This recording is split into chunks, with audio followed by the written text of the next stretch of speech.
The radical, fundamental principles of freedom, rational self-interest, and individual rights. This is the Yaron Brook Show.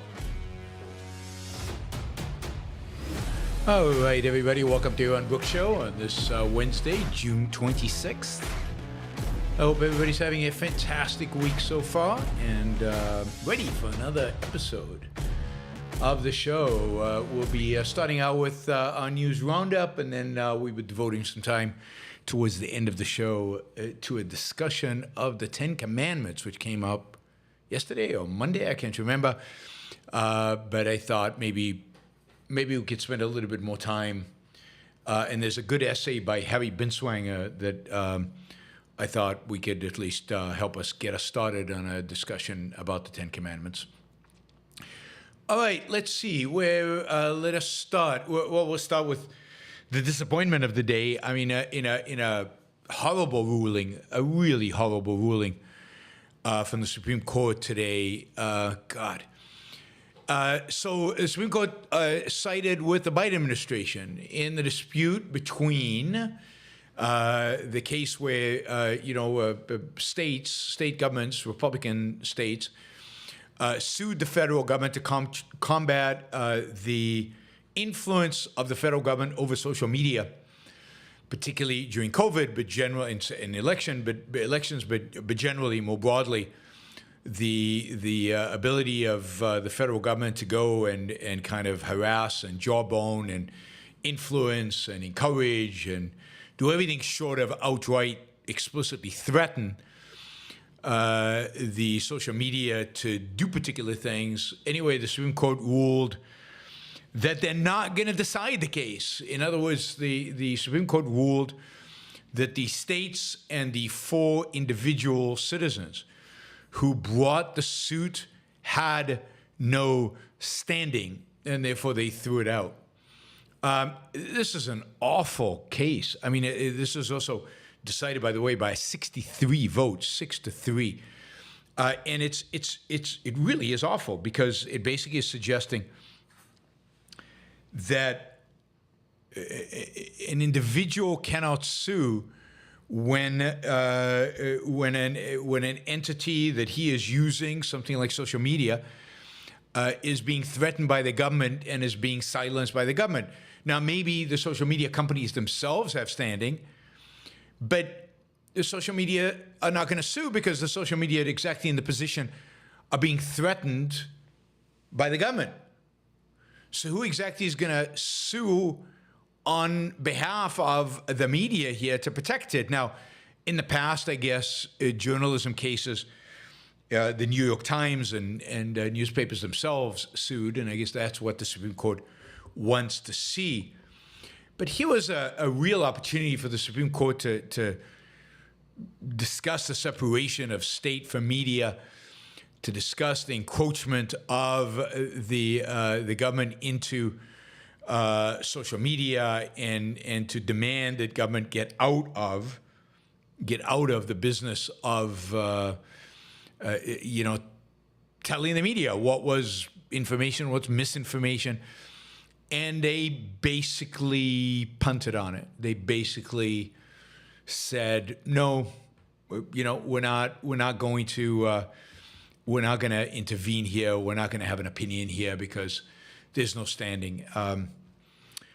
There were three dissenting: Alito, Gorsuch, and Thomas.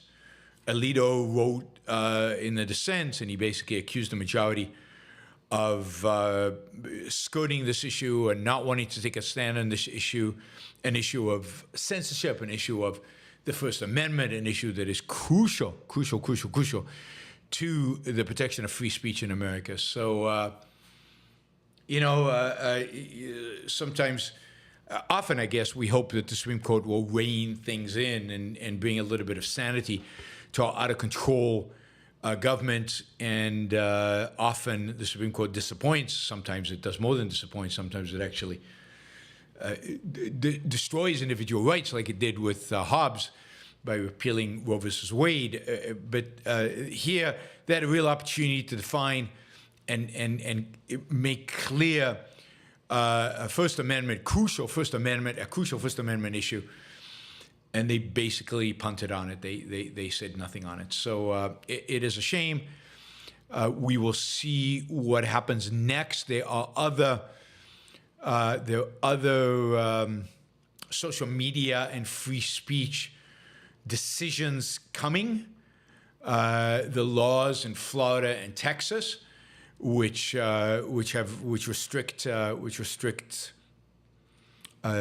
what social media can do, and those we should hear about them. I don't know, tomorrow, maybe. I'm surprised they didn't do all the free speech issues at the same time, but we should hear about them tomorrow or Friday.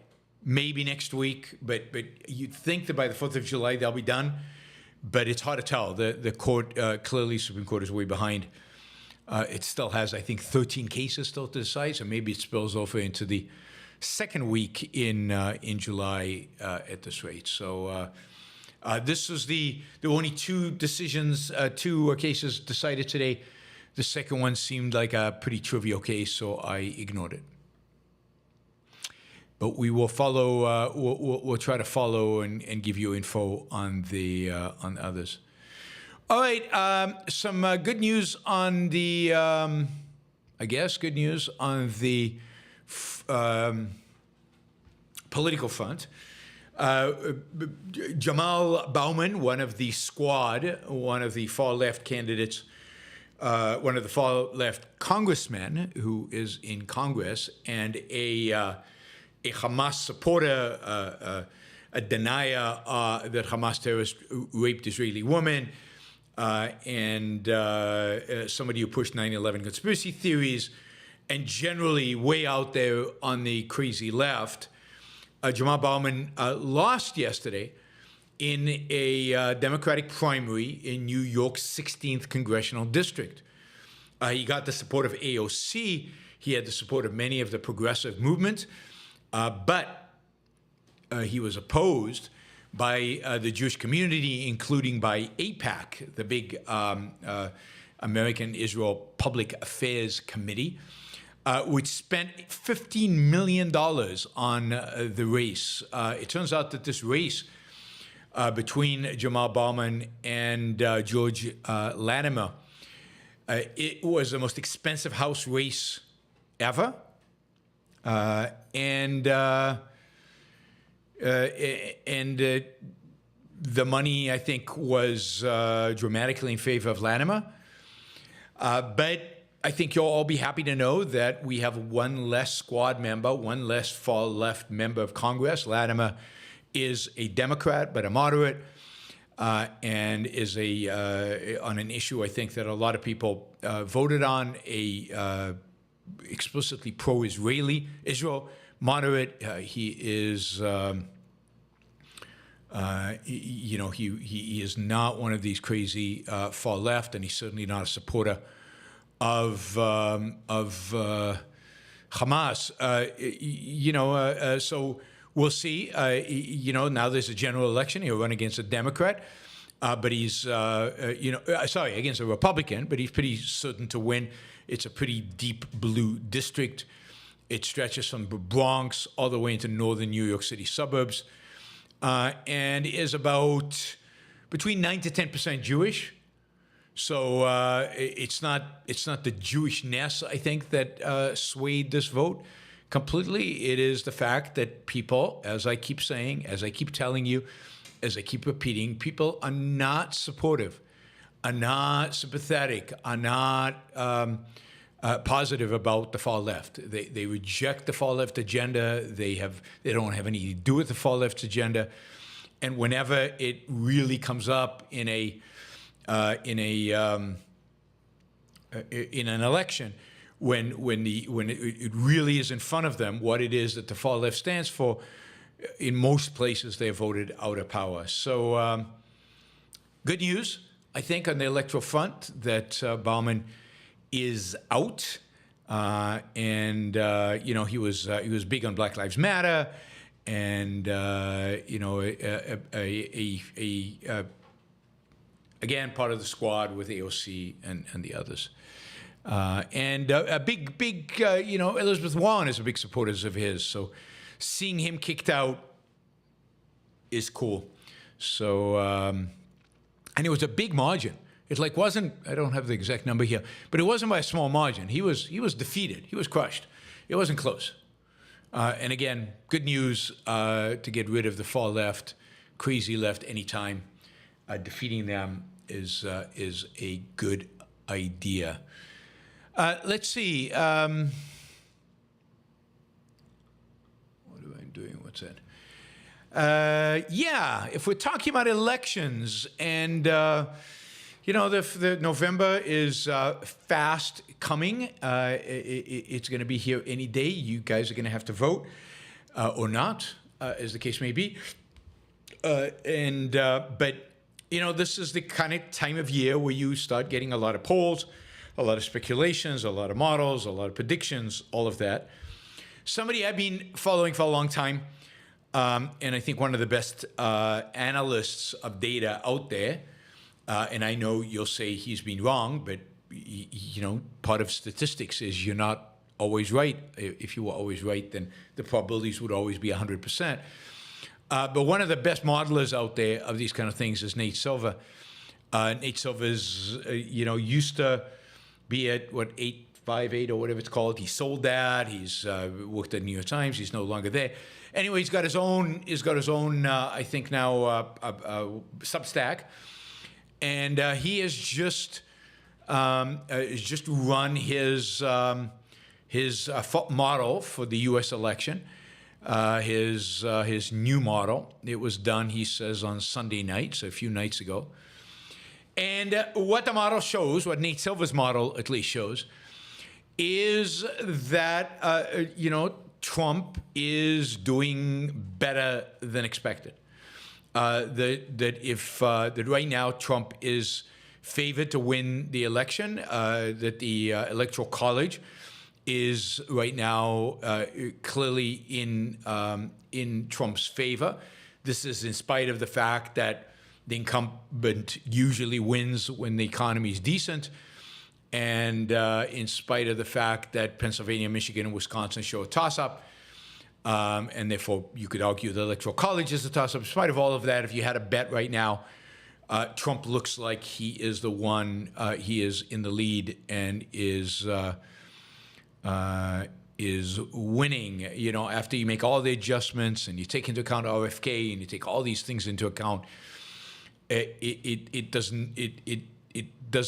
look like Trump beats Biden, not by a big number, but both in the popular vote and in the Electoral College.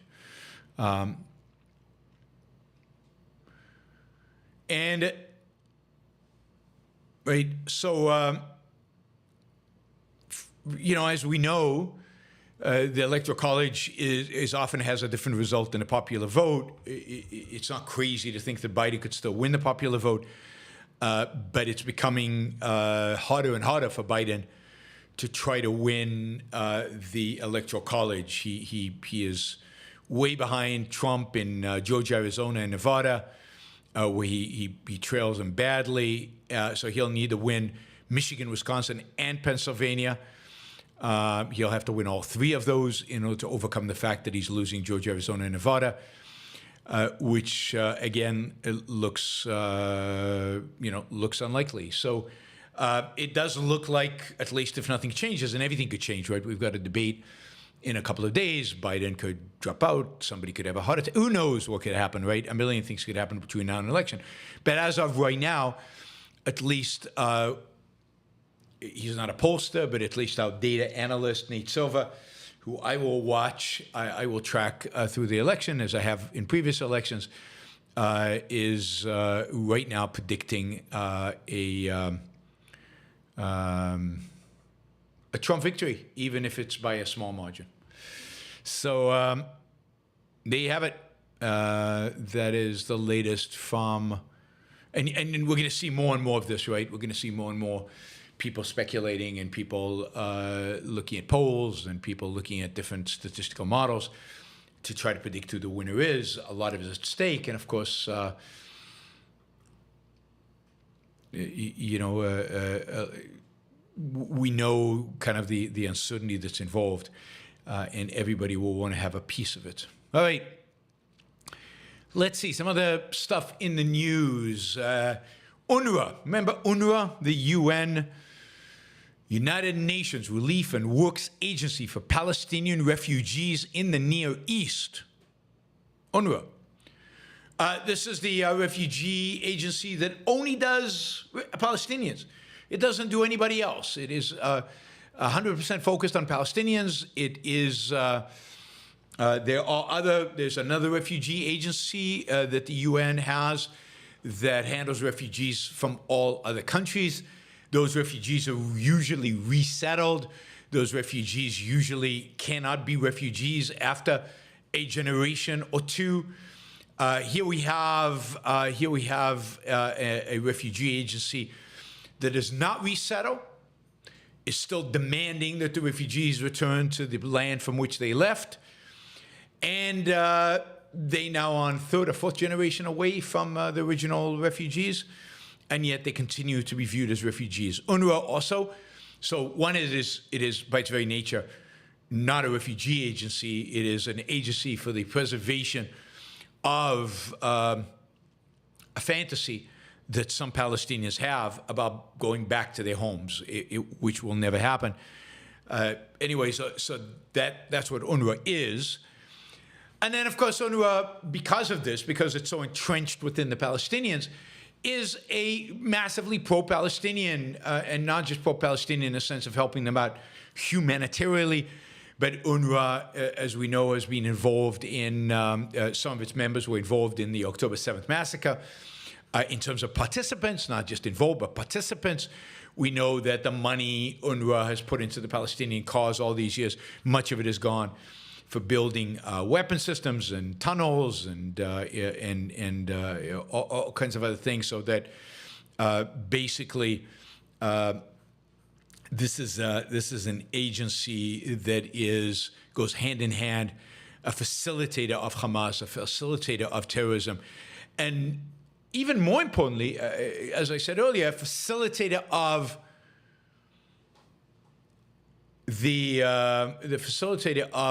the Palestinian problem never going away. It's doing everything it can to do that.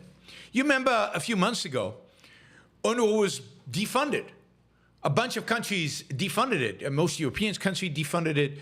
The United States defunded it. And there was this real sense that, okay, now that we've seen that UNRWA was, really assisting Hamas and involved with Hamas and participated with Hamas, now that we've seen that many of their school teachers were teaching anti-Semitic literature, were basically training suicide bombers, if you will, mentally, maybe not in the actual stuff, that some of them were actually members of Hamas. Now that we've seen that many of these teachers actually celebrated October 7th, shared video footage of the attacks, and so on. The world was not going to fund this organization. I mean, clearly this organization was corrupt and evil and bad and horrific, and the world would turn its back on UNRWA. Well, yeah, I mean, we were a little too optimistic. UNRWA claimed poverty and complained, and the poor Palestinians and this money prevented them from helping them and giving them aid and giving them all this stuff. And no, Israel never approved it. Yeah, there were a few exceptions. We fired a few people. But overall, we're good guys. We're basically everybody, I think, but the United States, has started funding UNRWA again, right? And as a consequence, UNRWA just announced that money's no longer tight. They are flush. They have no problems. All is good. Don't worry about it. And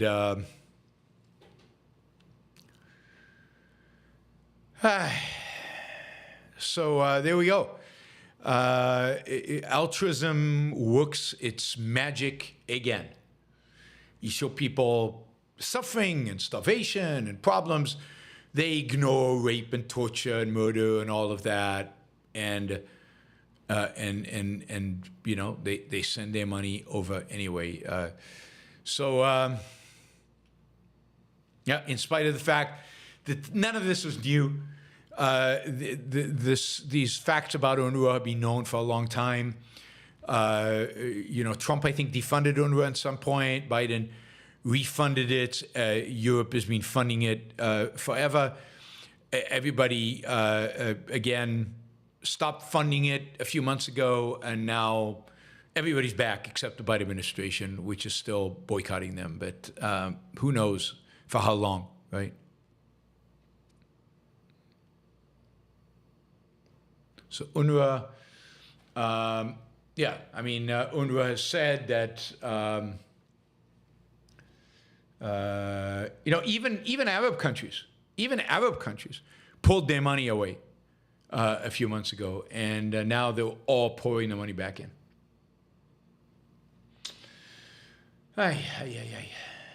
It's tough. We live in a tough world. All right, a little bit about foreign policy. I missed the story last week. But it is a story worth talking about. You know, it's a story that must upset Donald Trump quite a bit, because it does seem like the brutal dictator, the murderous brutal dictator of North Korea, now has a new best friend. I don't know how, maybe if Donald Trump gets reelected, he will be able to resurrect his, you know, his best friend relationship with the brutal dictator of North Korea. But right now, Kim has this relationship with Putin that seems stronger and more viable than his relationship with Trump. And I'm not sure what Trump is going to do about this. I mean, Trump must be very, very jealous after he cultivated this relationship for most of his term as president, exchanged love letters and the whole thing, the whole shtick. And yet Putin comes in, signs a defense agreement, and Kim is now completely enamored with Putin. I mean, this is going to be a real challenge for Trump to get over this crush that he had. Anyway, Putin and the brutal dictator of North Korea have signed a mutual defense agreement, whereas Russia is committed to coming to defense of North Korea. I guess North Korea is committed to coming to defense of Putin, of Russia.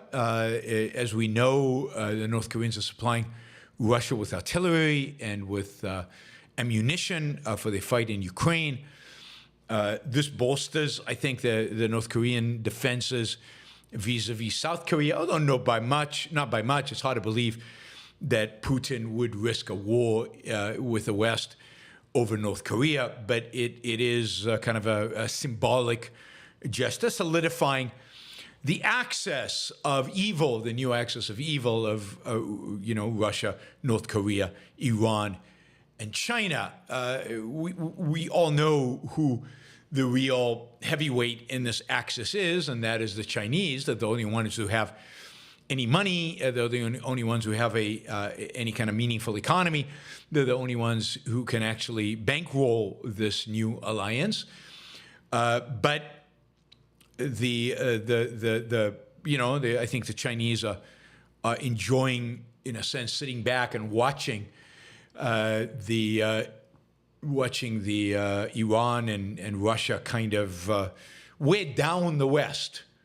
And challenge the West militarily and philosophically, and the Chinese can just sit back and watch this without committing resources, too many resources to the actual challenge. So yeah, Putin and North Korea, big buddies. Putin went to the capital of North Korea and hugged and displayed affection towards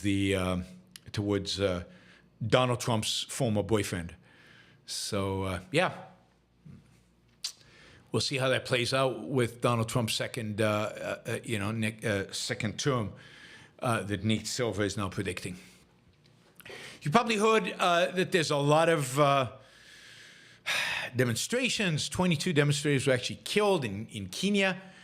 Kenyan police on Tuesday opened fires on protesters after crowds in the Kenyan capital of Nairobi stormed the Parliament building. This is where lawmakers were drafting a new law that would increase a bunch of different taxes, mainly various forms of sales taxes. Kenya is going through a real debilitating debt crisis, where it owes a lot of money to a lot of different people, including the Chinese, of course. A lot of this debt is denominated in dollars. The dollar, in spite of BRICS and in spite of many people out there claiming the dollar was dead and the dollar's over, the dollar is stronger than ever, making it more and more difficult for countries like Kenya to actually pay back debt in dollars because the currencies are much weaker. It takes more for them to get those dollars, to buy those dollars. They export out. They're getting fewer and fewer dollars for what they export. So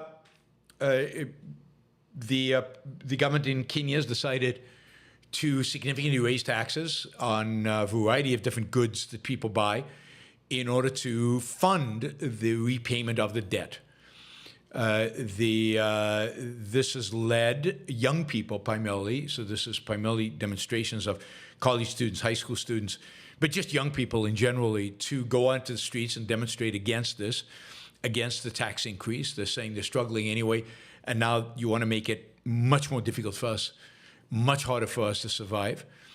You know, the demonstrations, they broke into the parliament. At that point, the police started using, tear gas, and actually using live bullets and firing at them. 22 young Kenyans were killed during this. Since then, the president of Kenya has now said that he will not sign the tax proposal. They will have to look for other ways to deal with the crisis. Not clear there are any other ways. I mean, this is part of the problem. You know, I guess they could default on them, but default has consequences. So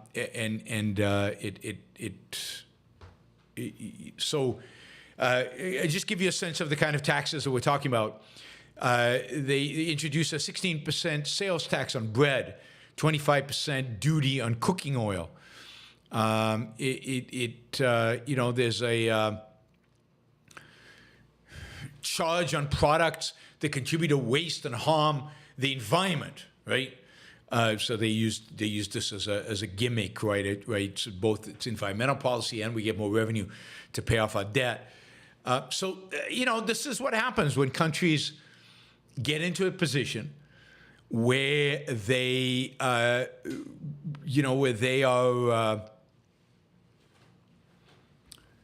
they borrow and borrow and borrow and borrow, and they get massive deficits, and they have to pay those deficits back. Now, if they were paying it in the local currency, whatever the local currency is in Kenya, then they could just print the money. They could create inflation, which is a tax. People would be upset, but probably less upset than explicit tax raise.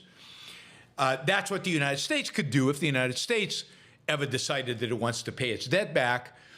It would just basically inflate its way. It could, if it decided to do so, inflate its way out of this.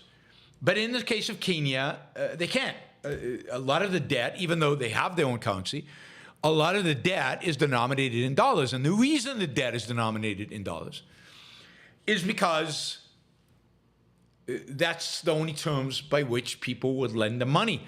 Because people know, the people lending the money, usually foreigners, don't want debt denominated in the local currency because they know that the government's incentive is to inflate.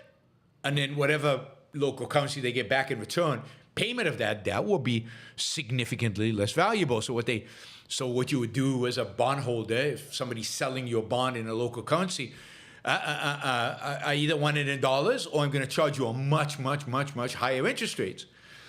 And in order to get the lower interest rate, governments attempted to do it in dollars.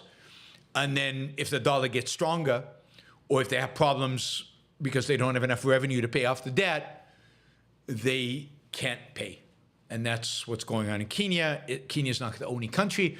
This is a problem throughout the third world, as a strong dollar is going to make it very, very difficult for many third world countries to pay off their debts, because all of them take them out in dollars and they don't learn, right? Turkey went through a crisis a few years ago because of this. Turkey's inflation is very high. And Turkey went through, its currency came down in value dramatically vis-a-vis the dollar. Most of their debts were in dollars, and they had real problems paying it back. And their economy has just not recovered since then. Turkey's economy is a mess. And that is true of many countries in the third world. So beware. And of course, this is the fundamental here is, and this relates to the United States, not just the third world countries. Don't borrow beyond your means. Don't borrow beyond your means, right? Because at some point you have to pay it back. In one way or another, you're going to have to pay it back. In the United States today has debts that are completely out of control. We've talked about this. I'm one of the few people out there talking about this. It is completely insane, the level of debt that the United States government has taken on and is taking on and continues to take on and increasingly will take on. And it doesn't matter who gets elected in November, we'll continue to take on because both Trump and Biden are committed spenders. That you have to realize that at some point, you either get even more inflation than we have today, or you get significantly higher taxes. There's just no way out of it. Kenya cannot inflate its way out of it. So they will have to, in one way or another, find ways by which to raise taxes. There's just no other way for them to do it. And so the United States can do both, and that's in our future. I don't know when it happens, but at some point, this debt will drive inflation significantly higher than what it is today. And nobody talks about it, and nobody cares. Everybody knows the debt is a problem, except for the MMT crowd. And again, nobody seems to want to talk about it, and what's shocking is that it used to be, in the old days, the Republicans would talk about it, right? Republicans would talk about it.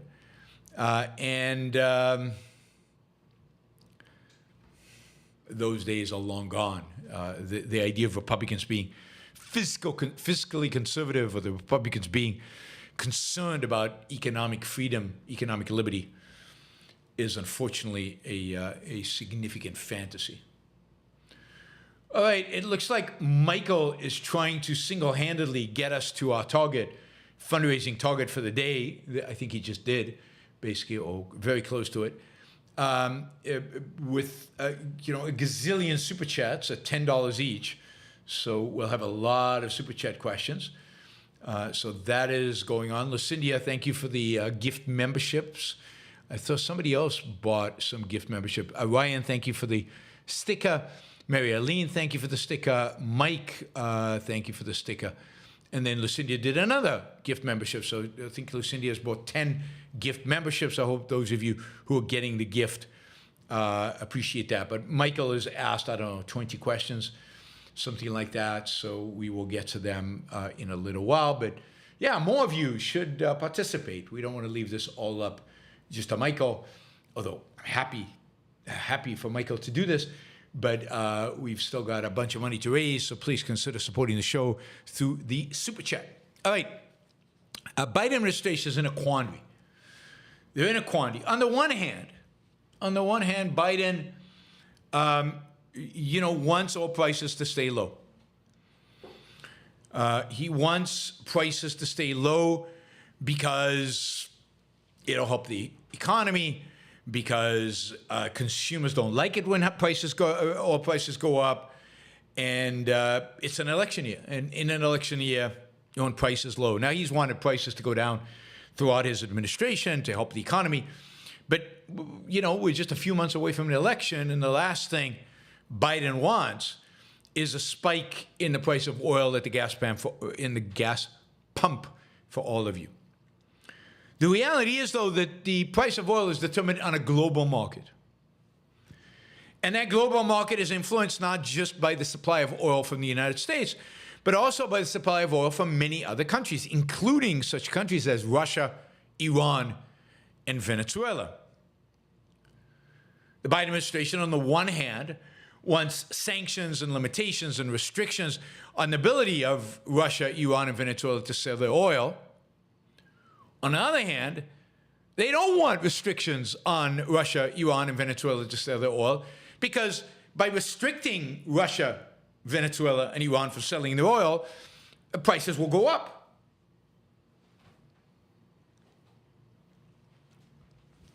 So, you know, what we basically have here is that the tone. So what they've done is they have like a really soft sanctions on Russia, Iran, Venezuela. They can't do it with no sanctions because they want to sanction them. These are bad guys. They've identified them bad guys. They make a big deal out of them being bad guys. So they don't want no sanctions, but they don't want really harsh sanctions that would actually take these players out of the global oil markets. What they want is to be able to tell voters, look, we're against Russia and Venezuela and Iran, and we put sanctions on them. We're the good guys. But they also want prices to stay down. So they're doing both at the same time.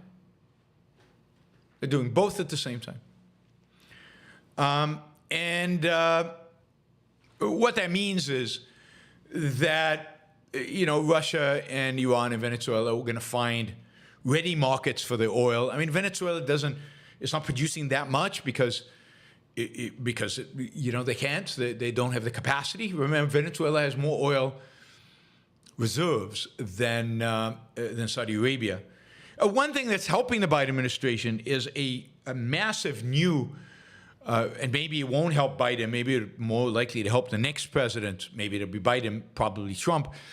But the reality is that there is a new massive find of oil not far from Venezuela in Guyana. You remember we talked about this, and we talked about the fact that Venezuela was threatening to invade Guyana because of this. But there is a massive new oil find off the coast of Guyana that Exxon is involved in, you know, in this find and in extracting the oil, exploiting this. Guyana is a small country. Its population is small. And we have here an opportunity for Guyana to become like a petrostate. A lot of money is going to flow into that country. You know, that government is going to be able to do massive distributions of that money to its citizens. And so it's going to be a very, very, very interesting, very, very interesting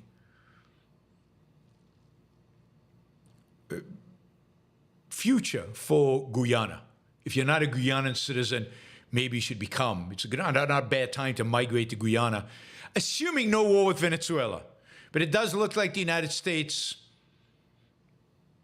is telling Venezuela, drop it, stay away.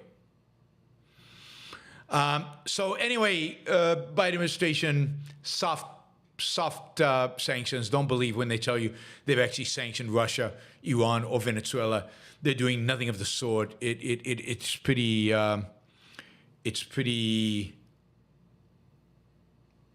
lame. Lame is, I think. Lame is, I think, the right term for those sanctions.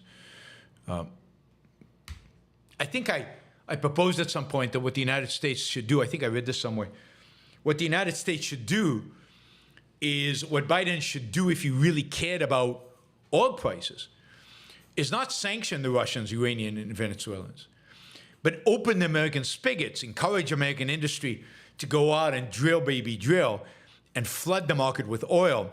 And then prices would go down, and that would dry up revenue for Russia, Iran, and Venezuela.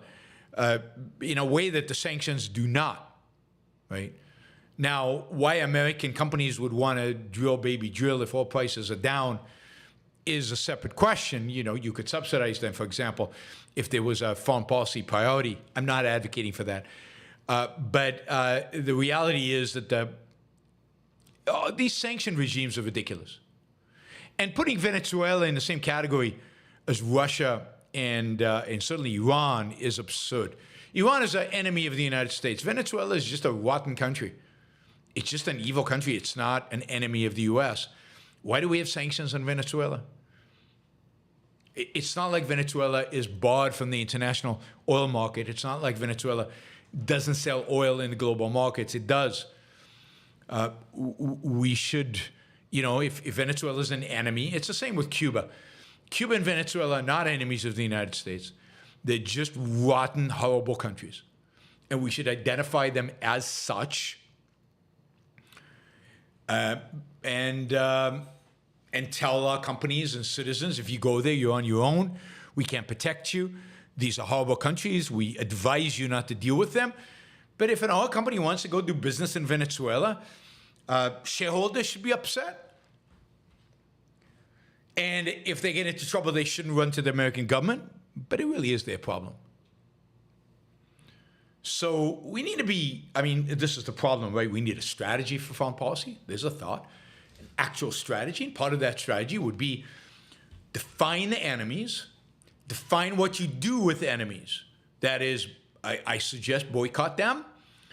And then, you know, if they're a real imminent threat, attack them. That's what you do with enemies. But then there's a bunch of countries that are just bad countries. Define them, categorize them.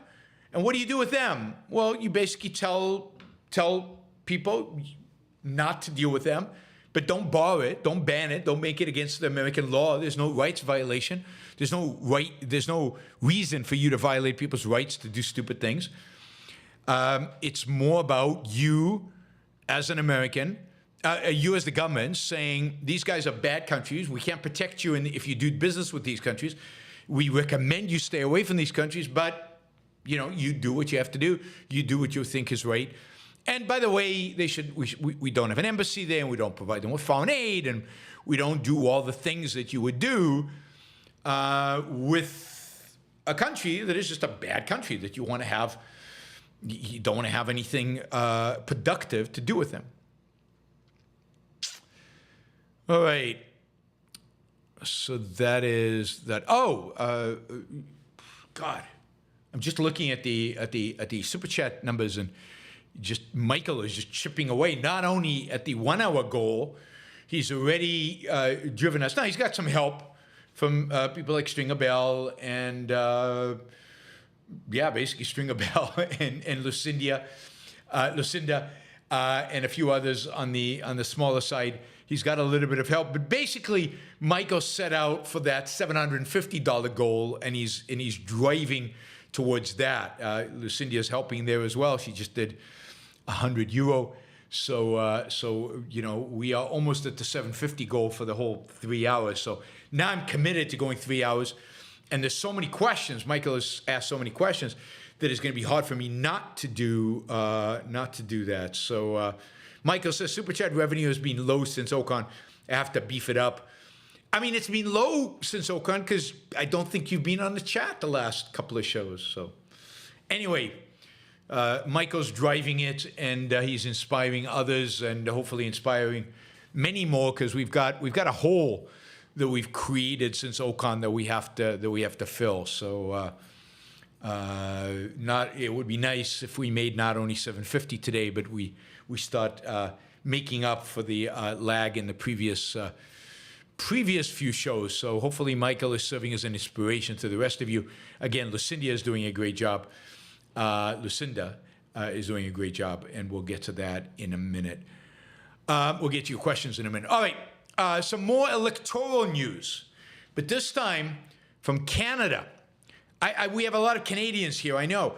You guys must be super happy with the election result yesterday in Toronto. Smack in the center of Toronto, there was a special election yesterday, and this was This is expected to be a slam dunk for Justin Trudeau's Liberal Party. It was expected that they would win it easily, and yet, it was won by the Conservative candidate. So the Conservative candidate, Don Stewart, has won that election. He won 42% of the vote. The Liberal candidate won 40% of the vote. And this is huge news in Canada, not because it switches control over the Parliament from one party to another. Unfortunately, it does not. It's a huge because this should have been a easy win for the Liberals. This is their territory. This is where they should win. This is where, the elites win. And you guys from Canada on the chat can correct me if I'm wrong. This is a stronghold, a Trudeau stronghold. But the reality is that Trudeau is fading. His popularity is declining. And this, again, is part of my theme that even in Canada, maybe, potentially, even in Canada, as people realize how awful the left really is, how awful the leftist policies really are, they start abandoning the left. That is, the population of the West is not far left. And Trudeau, with his restrictions on free speech, with what he did to the truckers, you remember he froze their bank accounts and he did all kinds of stuff like that, which was just unbelievably horrific.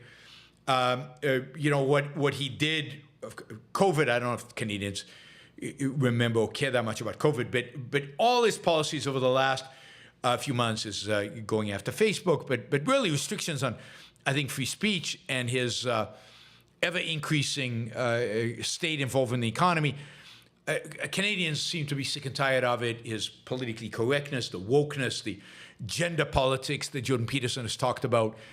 And it does look like there's a shift in Canadian politics towards the conservative Pierre Poilievre, which some of you have told me is pretty good. So we will see. Hopefully, he seems to be surging in the polls right now. Elections next year. Elections in Canada next year. And this is an opportunity for the Conservatives to regain power. They've held power in the past and been pretty pathetic while they've been there. But Justin Trudeau has taken Canada so far to the left, so far woke, that I think a lot of Canadians are rethinking their policy and shifting towards Canada. And Pierre Poilievre, something like that. I don't know. I can't pronounce anybody's name.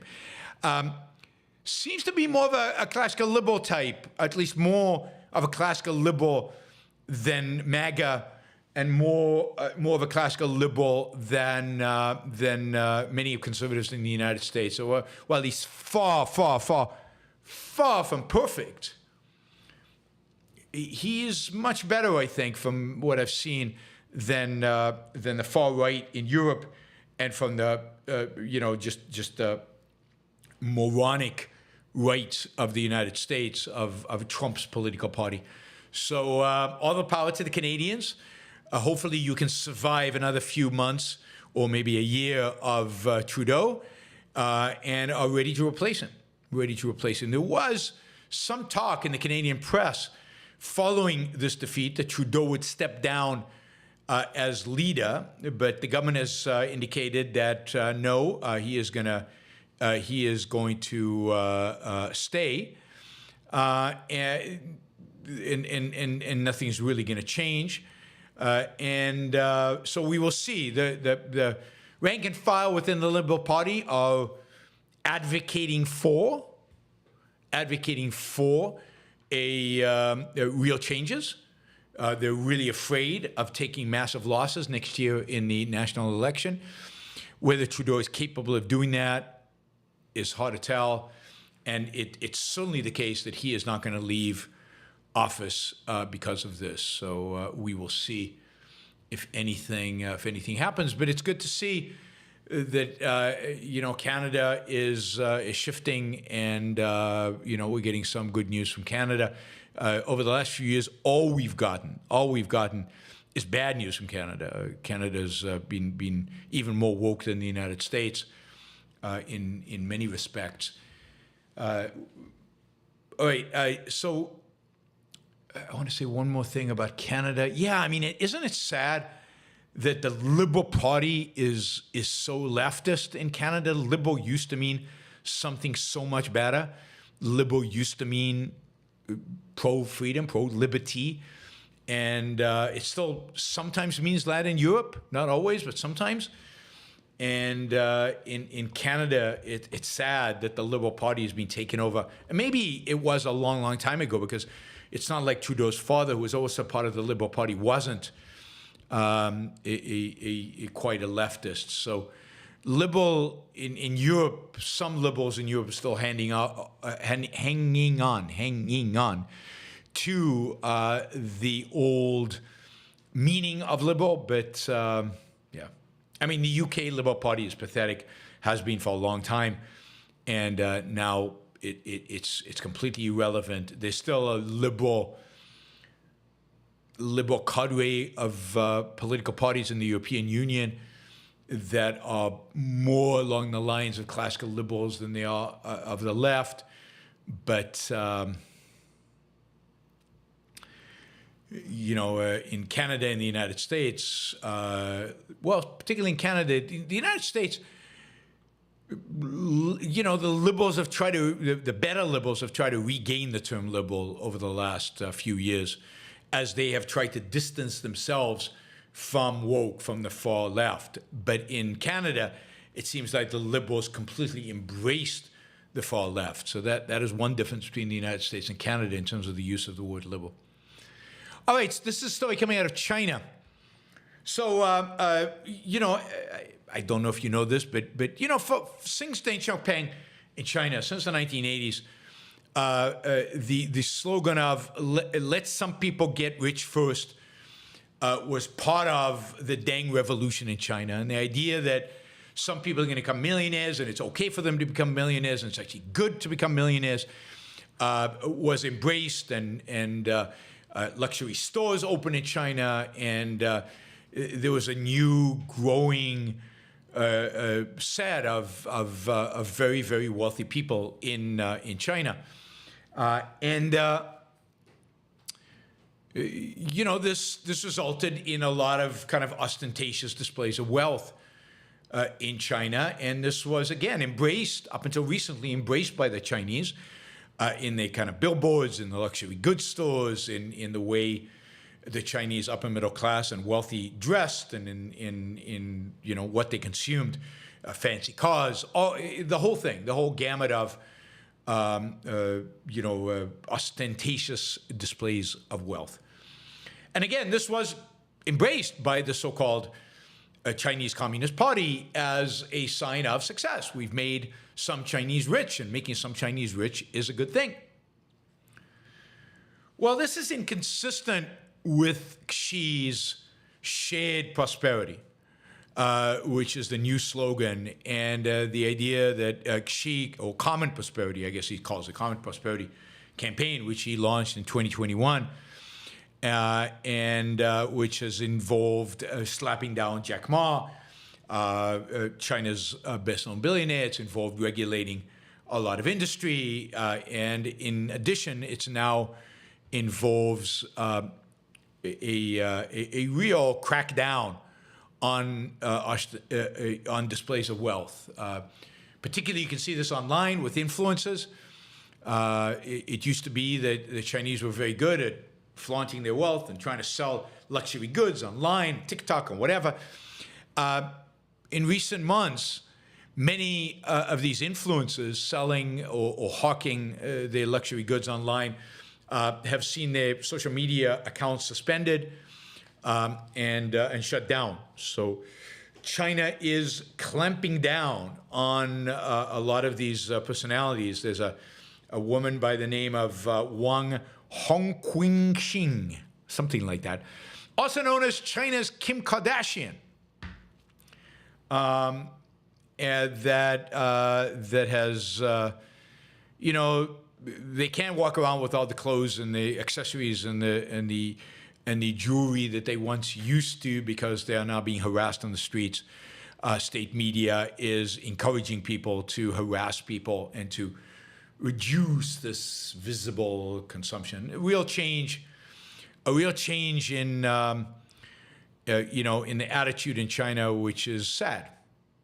It's more of a sign that China is returning to the embrace of egalitarian communist ideas of Mao Zedong, or at least fascist egalitarian ideas of Xi, I think, and that that's going to make China more dull. It's going to make China less innovative. It's going to make China significantly less free, and that is, for anybody who loves liberty and freedom, and for those of us who actually like China, that is pretty sad. It's sad to see a country like China, instead of progressing along the path to more freedom, actually reverse it and go towards authoritarianism, which is where China is heading, speeding really at ever accelerating pace. All right, let me do a few short stories here quickly to just catch you up on some news items, and then we'll go to one other story I want to cover, and then we'll go to the super chats, and we have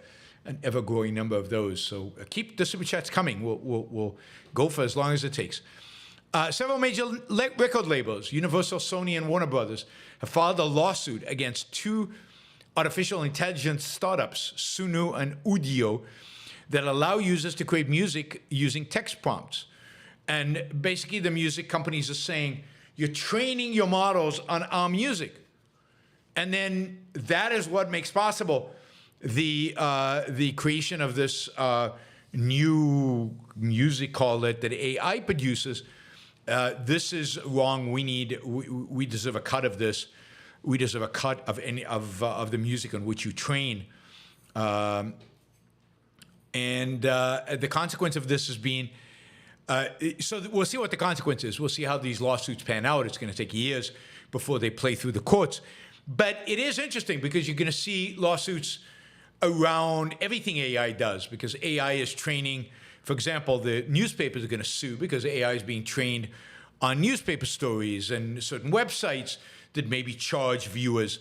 Anybody that has a paywall and that somehow these models are getting around, anybody who produces content that these models are getting around without maybe advertising dollars, right? So maybe it's free content, but the producer of the content gets paid through the advertising.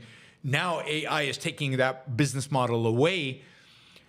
It's going to be interesting how this plays out in court, what the property rights are in this regard. This is an example of, for example, why we need a robust system of property rights, why we need a legislature, even under capitalism, because something new like AI comes around. How do you allocate the property rights? What does it mean? Just because I put it up for free, does that mean somebody else can train a model to use it? Should they be compensating me? The AI model doesn't view advertising. I don't get any advertising revenue on this. So it is very, very interesting to see how the courts, and sadly we don't have courts that are necessarily particularly good at this, how the courts deal with all of this and how they adjudicate this. All right, I am gonna, let's see, I've got one more story. I'm gonna skip these others, do them another time. Whoops, I moved the wrong file. All right, the other day, we did a segment on the show about Ferguson, Niall Ferguson's piece, basically saying we are all the USSR now. That is, there's no difference between us and the USSR. We have big government. They had big government. We have a lot of debt. They had a lot of debt. We have some central planning. They had central planning. We don't trust our institutions. They don't trust our institutions. And on and on and on and on and on. It kind of went in this comparison. And I called it bogus. I said the whole comparison was bogus. It completely evades the fundamental nature of the USSR and the fundamental nature of the United States. And even though the United States has sunk to depths of depravity I could have never imagined, of state intervention, of regulations, of controls, of taxing, of redistribution of wealth, of all of that, more than I would have imagined. It's still not, far from, on principle not, the USSR. Because the fundamental is liberty and freedom, which you still have to a large extent in the United States, and you didn't have any of in the USSR. We don't have gulags in the United States. We don't have political prisoners, in spite of what some would have you believe. We don't have political prisoners in the United States. We have an ideology that we don't like. We have several ideologies we don't like, okay. We don't like our institutions, so they didn't either. But the fundamental difference doesn't go away. The fundamental difference of authoritarianism versus freedom, the fundamental difference between being able to criticize Biden, make fun of Biden, ridicule Biden, and not go to the gulag is fundamental. We have free speech. USSR did not. And for somebody as educated and an historian like Now Ferguson to say that was so absurd and ridiculous, it was really, really sad. And it's an illustration of how low and how far the right has fallen in the United States, how desperate the right has become to try to elect Donald Trump, that they're willing to lie to us about the very nature and characteristics of the USSR. The problem with the USSR was not debt. The problem in the USSR was not big government spending. That was a manifestation of the fact that the state was everything, that the state controlled everything, that the state was the reason for existing. Now, the state couched in communist proletarian language. That is not the case in the United States. It is not the case in the West. Not yet, anyway. Anyway, I was shocked to find an article in the American Conservative that not only doubled down on this, but triple downs, is that something? On Ferguson's article. Right? Basically, who wrote this? Let me just tell you. Helen Andrews. Never heard of Helen Andrews. This is in the American Conservative. Helen Andrews says the problem with Ferguson is, quote, that he soft pedals his argument. She says, in the case of the economy, for example, the most Soviet thing about America really that our projected federal deficits exceed 5%, as Ferguson notes. Ferguson bemoaned that the insertion of the central government into the investment decision-making process represented by the Biden administration industrial policy. Surely, she says, that's small potatoes compared to the fact that 1/6 of the American economy is devoted to healthcare, a sector where, as a recent piece by somebody hilariously details, the numbers are all fake. The amount of money sloshing around insurers and hospitals is absolutely massive, yet the prices involved bear no relation to utility or even reality. In exchange for devoting such a big chunk of the economy to medicine, what do we get in exchange? The occasional miracle and a lot of overrated octogenarians and routine care at inflated costs. Overtreated, not overrated, overtreated octogenarians. But note who she's criticizing. Insurers and hospitals. Not a word about Medicare and Medicaid, because you're not supposed to, if you're conservative, criticize Medicare and Medicaid. Not socialized medicine in America as the source of this problem. No. The source of the problem is not that. The source of the problem is insurers and hospitals. This is the conservatives. So our healthcare, the fact that it's 1/6 of the economy. I'm curious, by the way. I'm just curious. I don't know. What is the conservatives' view on the appropriate size of healthcare in an appropriate non-Soviet-like economy? She goes on. Higher education is another incubus sitting atop the American economy. It employs 4 million people, responsible for $1.6 trillion in student loan debt. Yet a layman struggles to see where any value has been created at all, much less value proportionate to the expense. No value at all from STEM, for example. None. Zero. As with healthcare, higher ed produces a small number of genuinely miracles. I guess that's what she calls miracles. The groundbreaking research or brilliant scholarship dwarfed by a vast array of functionaries whose net value to society is frankly negative. agree with all of that. Everyone can tell that the system is rotten, yet schools still have the power to squeeze middle-class parents for every penny they're worth. Interesting. How is this related to the Soviet Union? Don't hear a word. Beyond ends and meds, what other growth industries are politicians betting their states and cities' future prosperity on? Legalized weed and gambling. Oh, that's exactly like Soviet Union. I'm sure they legalized weed and gambling in the Soviet Union. Then she says, listen to this. This is the level of conservative thinking in quotes, in America today. The essence of the late Soviet economy is not that the state plays a big role. No, that's not the essence of it. And it's not freedom, as we'll see. It is that the average citizen looks around and thinks, this can't possibly continue forever. The whole system is fake and insane. That is the essence of the Soviet economy? That the average citizen looks around and thinks this is crazy? Really? Isn't the essence of the Soviet economy, as an economy, central planning? Everything flowed through government. I mean, conservatives don't want to criticize central planning anymore because they want to do it themselves, I guess. I assume. I mean, this is really insane. This is the level to which they have stooped. Now, we'll talk about deaths of despair another time. She says the fertility decline is a much bigger problem. It can be seen everywhere liberalism touches.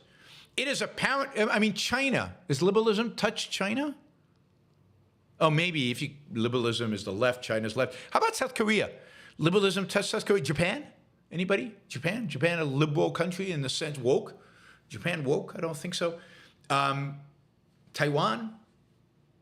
I mean, it seems to be correlated with wealth, not with liberalism. Maybe liberalism in another sense is related to wealth. That would be interesting.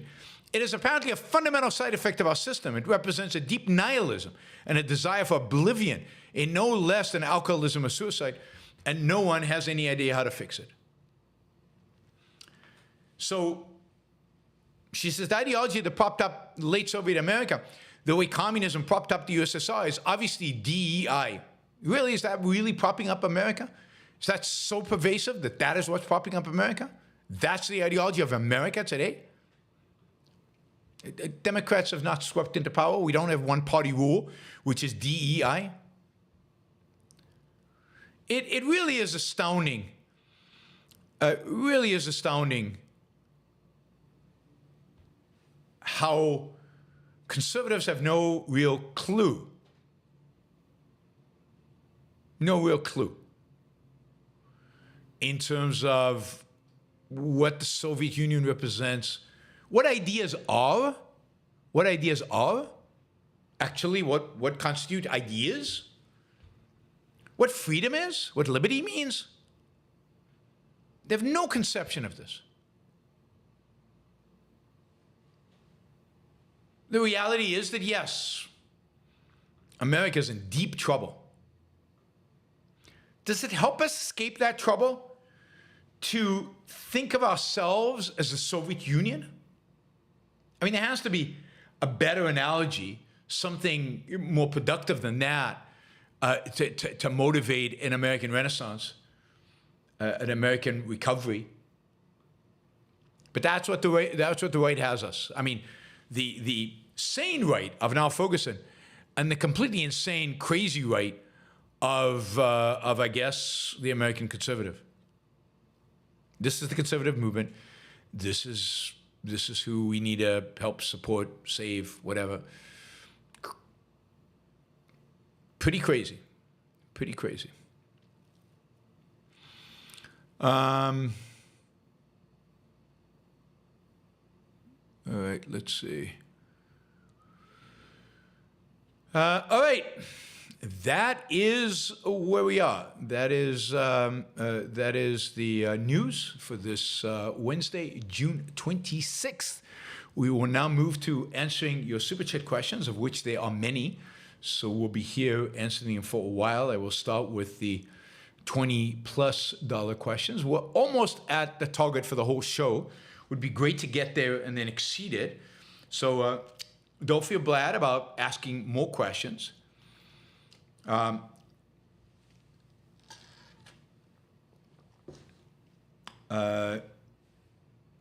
feel bad about asking more questions. You still can. Lucinda, I'm just going to say this because just going to take this question because it popped up on my screen right now, and I just finished this rant, so I might as well deal with it. But Yaron, have you considered the left? Yes, the left is rotten to the core. What I'm saying is the alternative to the left is rotten to the core. So stop it. It's not that those are not the only alternatives in the world, the left and the right. You don't have to support one or the other. You can reject them both as being anti-American, which I believe they both are, and anti-progress, anti-capitalist, anti-freedom, anti-liberty, anti the founding of this country. And until enough people are willing to say, we reject both of you, we reject this absurdity and stupidity, there will be no alternative. As long as we keep playing the game of, well, the left is crazy, so we have to support the right, then the right will continue to be insane, crazy as well, and very, very dangerous, because I think the right is authoritarian and is driving us directly towards authoritarianism. And we'll have only ourselves to blame because we'll have cooperated with them, we'll have facilitated them, and we wouldn't have stood up and argued against it. Lucidia says, my question was meant jokingly, Yaron. I know that, but it still was an opportunity for me to rant. And I like, as you know, it's hard for me to resist opportunities to rant. And it was a perfect setup. So, all right. Let's see. We want to, yes, let's start with $100 questions. We've got 2 of those, but actually Lucinda wins out because she's got a $106 question because she did it in euros. In euros. All right. It seems a lot of the criticism you get boils down to people acting like criticizing right-wingers equals sympathy and support for the left. And I really don't think you go soft on the left at all. Some people are just silly. Thanks for all the great work you do, Yaron. Thank you, Lucinda. I think silly, I mean, I agree, they are silly, but silly understates it. They're much worse than silly. You know, I think it's much deeper than this because, look, I think that the people out there who attack me for attacking the right are really on the right. Many of them are pretend objectivists, and some of them pretend to themselves. I think they're just lying to themselves. They say, oh, we hate Trump, but it's a binary choice. But they don't really hate Trump because they defend him at every opportunity, even his most bizarre claims. They say, no, we don't buy into all the nonsense on the right. You know, we don't like the nonsense on the right. But then when you drill down to the particular nonsense, they do. Whether it's on immigration or whether it's on the crime wave affecting America today. I'll do a show. I think I'll do it tomorrow. I've got a lot of stats on crime. You can see all the stats on crime from a variety of different sources, and you show me where crime is increasing in the United States right now. Maybe in the subway in New York. Don't go in the subway then. But, you know, beyond that, there are a few places actually where it's increasing. I'll show you that as well. But they tend to be in the South. They tend to be in red states. When you really peel the onion, what you find is at the core they're conservatives. At the core, they're not objectivists. At the core, they you know, for whatever reason, they're attracted to Ayn Rand. I saw this starting in 2016 with the people, you know, who like to call me, you know, whatever names, because of Trump, and how non-objective they were. I mean, objectivism is about thinking. It's about how you think. It's about being objective in your thinking. And you can see over and over again how the people who criticize me for criticizing the right, not all of them, but a significant number of them are just not objective about their own thinking, And so they lash out. They lash out because they actually do support the right. I mean, I've seen this even on abortion, which should be a pretty straightforward objectivist issue. Ayn Rand was very clear about it. Lena Peacock was very clear about it. It seems like a pretty straightforward, well, maybe not straightforward, but application. And yet, when rubber hits the road, and when Dobbs came down, there were a number of people who claimed they were objectivists who sided with the conservatives, even on that. And on religion, you'd think that religion would be an easy one. And a number of people who go, yeah, no, but religion is okay, relative to whatever, relative to, I guess, secular religion. It's okay. So, no, at the end of the day, these are people who came to objectivism as conservatives, found certain arguments that Ayn Rand made as exciting and stimulating and embraced certain parts of them, but have not really dug deep into the philosophy, don't really have a philosophical understanding of what she talked about, but think it's still cool to call themselves objectivists, affiliated with Ayn Rand, but they're really just conservatives. Really just conservatives. Anyway, that's my hypothesis. So I think it's deeper. But yeah, silly is one way to talk about them. Sylvanos, $100. Thank you, Sylvanos. Hey, Yaron. Loved your show with Robert Bryce. He covered a lot of cool stuff. It was funny that he mentioned a radio host that I've met. Cool. I'm really glad you enjoyed that show. I'm going to bring on the show, I'm going to try, if they come, more non-objectivists, if I can get them, to talk about a variety of different issues. I've not done that in the past, because even with Robert Bryce, I mean, I think he's wrong. Like when he said that, free markets don't work with electricity or things like that. I don't think that's true. And I think there are solutions that we can offer from a free market perspective. He's not willing to go there. But they still offer a huge amount of value in their area of expertise in spite of that. So I'm going to try to bring on experts in their fields who are not objectivists, just to talk about these different issues. My fear is that many of them won't come because of their views of Ayn Rand, views about Ayn Rand. So, we will see how many of them I can get on. But if you have, I know some of you have sent me recommendations of who to have on. I will do that. I will go back to that list. But if you want to recommend people, please do so. Oh, one other thing I wanted to ask you guys for.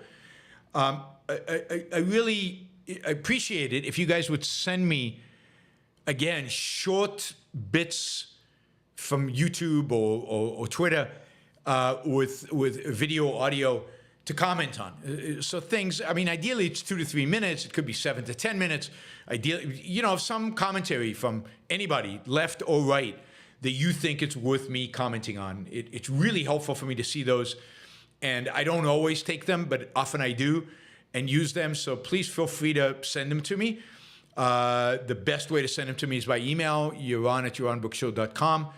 And I will try, because I'd like to at least once a week do a commentary video where I'm showing you a video of somebody and commenting on it. I can comment on articles, but I don't think it's as entertaining to comment on an article as it is to do this.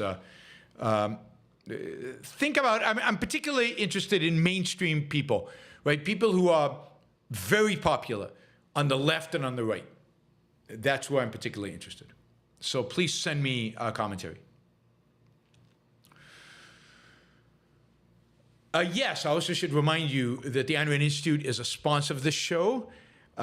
You can sign up for the July 4th special event, where they'll be discussing the relationship between Atlas Shrugged and the Declaration of Independence, and why the Atlas Shrugged is, in a sense, the completion of the American Revolution. That'll be July 2nd. To get it will be Onkargate and Nikos. To get information about the event, you can go to Ayn Rand aynrand.org/start here. aynrand.org/start here. Please do that. And then, of course, Alex Epstein is also a sponsor of the show. And you can subscribe to Alex Epstein's Substack, which is alexepstein.substack.com.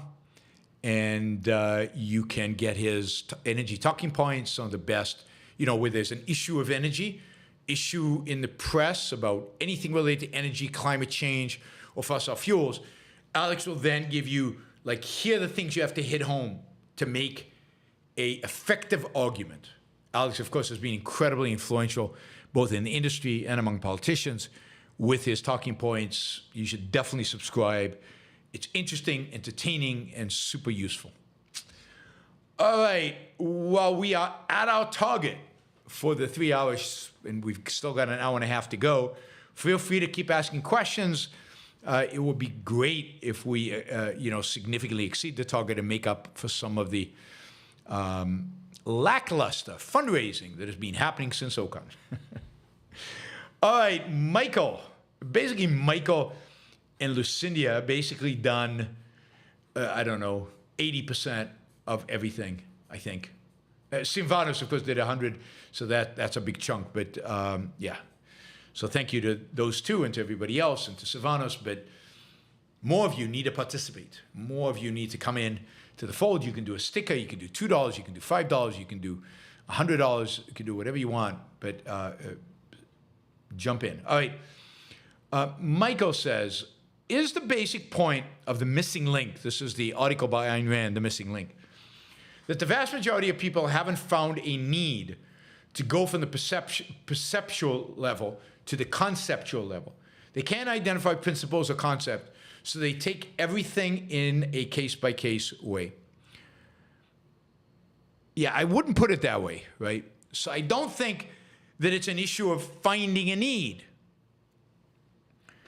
They haven't exerted the effort. That is, going to the conceptual level is an achievement, always has been throughout human history.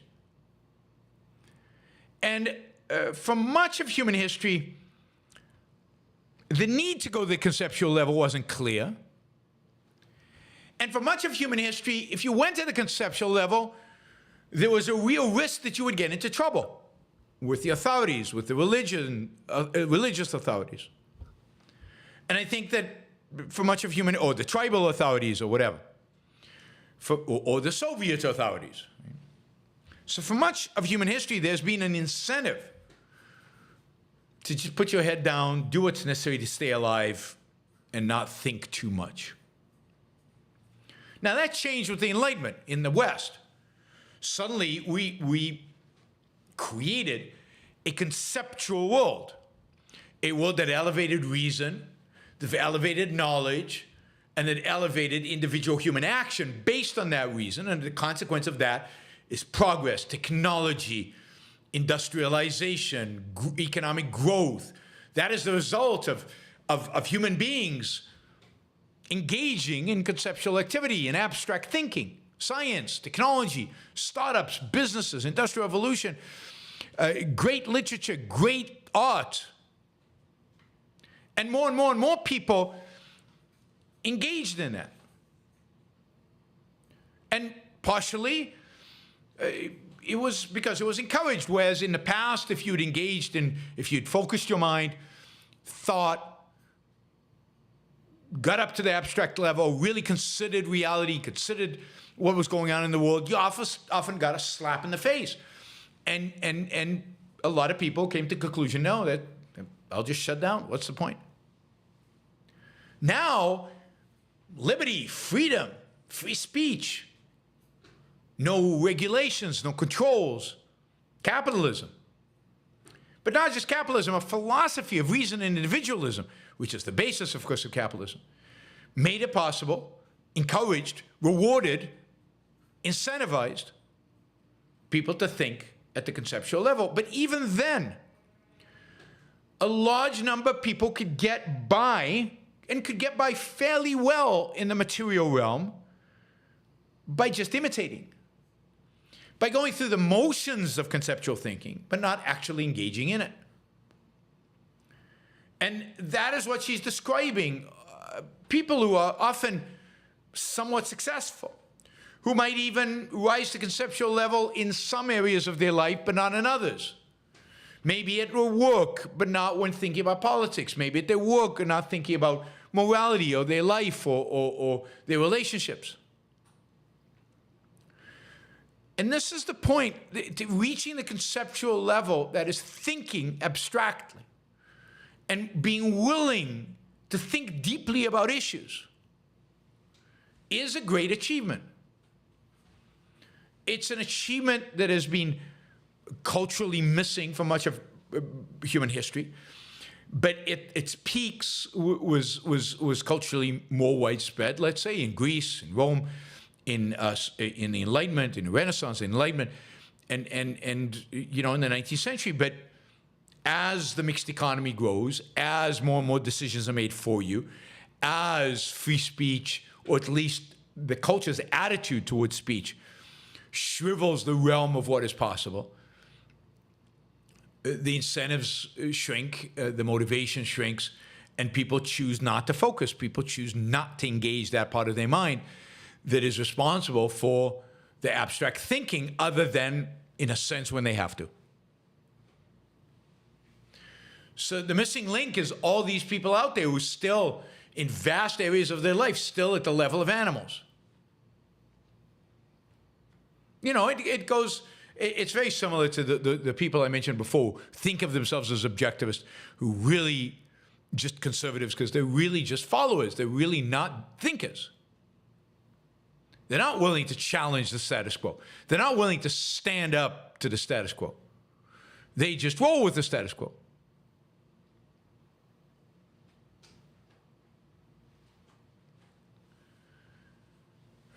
So... I think that The Missing Link is an important article in Ayn Rand's literature. It is about what free will is. Free will is not about what thought comes to your mind next, because you don't really control that.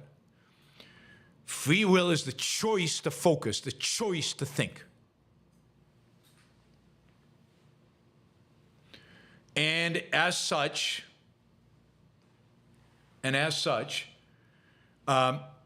people refuse to focus, refuse to think, at least in significant portions of their life. That effort, that energy, that focus is just not there. The mentality that says in everything in your life, in every aspect of your life, in every aspect of your life, thinking is a must. Engage that focus. Don't evade. Right?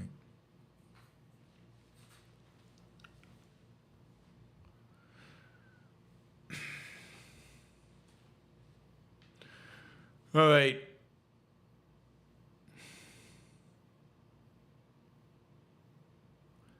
Let's see.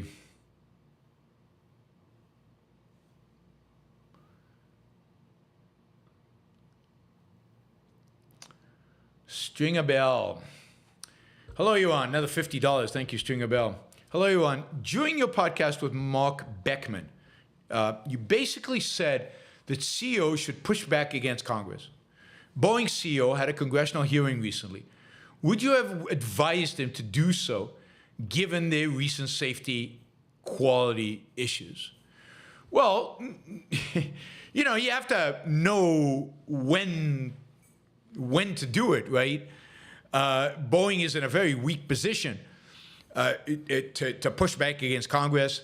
Boeing is a company that is deeply, deeply corrupted already by the mixed economy. It is deeply, deeply corrupted by congressional intervention. So this is not the time or the place for Boeing to do this. And I'm not even suggesting that it's a time for any particular CEO to do it in some kind of isolation. I really do think, for example, I do think that big tech could get together and decide to push back against Congress as a group, as a unit. That would be a lot more effective. It would make it very hard for Congress to do anything about it because they would have to single somebody out. Boeing is a weird company. It's a company that wouldn't really exist in a free market. It has consolidated the entire aerospace industry, but it's also a weapons manufacturer. It's also involved in space flight. The size of Boeing, Boeing needs to be broken up, split up. Boeing needs competition. And in a free market, all of that would happen by now. But in the mixed economy that we live in, where the government is basically providing it with funding and where there's an enormous amount of cronyism, and where it's almost impossible to break up a company and do a hostile takeover because of regulations and controls and the legal system. It's almost impossible. Boeing is a creature of a mixed economy. And Boeing's whole, all of its problems, I think, are fundamentally at the root, at the core, its problems are problems of the mixed economy. So Boeing is not the test case. I would not start there. Right? And again, if you're challenged about Boeing's problems, every single one of them, if you dig deep enough, the mixed economy is responsible. The history of Boeing and its taking over of all these defense contractors, and thus having access to all this money that they can get from the Pentagon, the whole military, what Eisenhower called the military-industrial complex. There's a lot of problems there. There's a lot of reasons for consolidation there because you gain economies of scale on lobbying. You gain economies of scale not in production, but the economies of scale there on lobbying. And that is horrible and terrible. And the good thing, one good thing about that is that I think I did a show about this a few weeks ago, that Silicon Valley is getting in on defense contracting. That Silicon Valley is now entering the space of building, designing weapon systems. And that will provide real competition to the Boeings of the world, right? And so now how long that'll take and so on. China is also building a plane, a commercial airline plane. A little bit more competition vis-a-vis Boeing won't hurt Boeing. It'll help Boeing. I wish there was, maybe Boom. I just saw Boom is getting ready for its second test flight of its plane. Maybe Boom provides competition. Maybe at some point there is an investment in a new airplane manufacturer in the United States. Who knows? But even though the China plane is a government run, it's the Airbus plane is basically government funded and government owned, and you fly in Airbuses all the time. Even if you say, well, it's another government, the reality is that it will take some market share away from Boeing. It would reduce Boeing's profitability. It will force Boeing to compete. So, Chinese go for it. Not because I want to fly in one of your planes. Not that I'm particularly worried about a Chinese-made plane, but by the fact that it is a competition to Boeing. Edward says Airbus is subsidized. So is Boeing. Airbus is not more subsidized than Boeing is, and the Chinese airplane is going to be subsidized just like Boeing is subsidized. So, yeah, what we want is a free market where governments get out of the way. That would be nice, but that is not happening anytime soon. And unfortunately, we get to suffer from Boeing's problems, as some of them have manifested in safety issues, as we've seen over the last few years. A lot of, by the way, you make fun of the Chinese plane, but a lot of the parts on the Boeing plane and a lot of the parts on the Airbus plane are made in China. So you're flying in a Chinese plane already. So if you distrust the quality of Chinese planes so much, then you should be worried about the planes you're flying in right now, because a significant number of their plants are already made in China. But no, I think the Chinese plane will be a decent plane. It won't be innovative. It won't be pushing the boundaries. It won't be new. It won't be challenging. But they'll make a 737 imitation that is quite good and quite safe and quite stable, they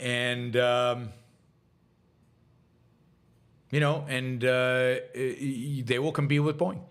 The innovation should come from Boeing, but we're not seeing much innovation from Boeing. We're not seeing much innovation from Boeing because it's a mixed economy, because they're in the grips of government. Yeah. Outsourcing is a good thing, not a bad thing. Anyway, we got a lot of questions. Let's go back to our questions. Lucindia, saw some Antifa stickers in support of Israel here in Germany.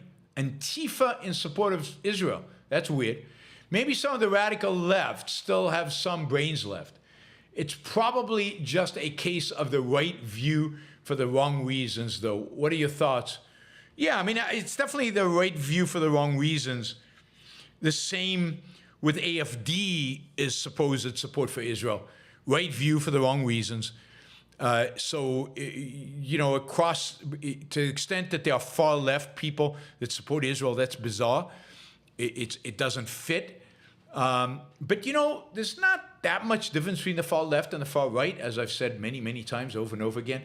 So you could see, particularly in Germany, riddled with guilt over the Holocaust, where the far left would still hold on to some of that guilt and therefore be pro-Israel. But it's not the right, the reasoning can't be anywhere close to the right. It's probably guilt.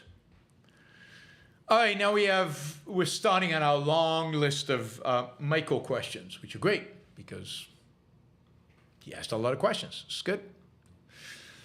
Let's see. Michael says, there are two types of pain in this world. Pain that hurts you and pain that changes you. I don't think pain is what changes you. Pain is not what changes you. Thought is what changes you. A cognitive dissonance changes you. That might involve pain. It might not involve pain. This is what I say about experience doesn't change people's minds. Facts don't change people's minds. It's the way they interpret those facts. It's the conclusions they've already come to. It's the thinking. The thinking. So I'm not big on pain as changing you. I don't think that happens. I think people who suffer pain don't change in meaningful ways. They may think they do, but then they don't. Because the change, real change, psychologically, mental, philosophical change requires hard work, hard cognitive work. And if people don't do that, they won't change. And people think that they've done it, and because they felt pain, that usually short circuits the ability to actually change. All right, Michael says, easy to make everything a conspiracy when you don't know how anything works. Yes, I think that's right. I think conspiracies are, lazy attempts at finding explanations. I mean, think about it. The biggest conspiracy in human history is religion. And this is why religious people are so open to conspiracy theories, because this is how their mind works anyway, right? Conspiracy theories are a way to explain things you don't understand. Conspiracies are a way to understand things without having to do the hard work, the digging, the conceptual thinking, the accumulation of facts, the work to actually understand something.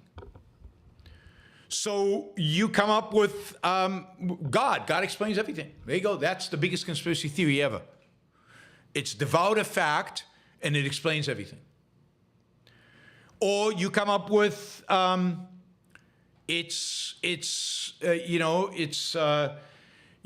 those crazy cabal in power that usually is the Jews, And they are doing, that is the only way to explain the insanity of this world. Why do we have woke? Woke doesn't make any sense. It's crazy.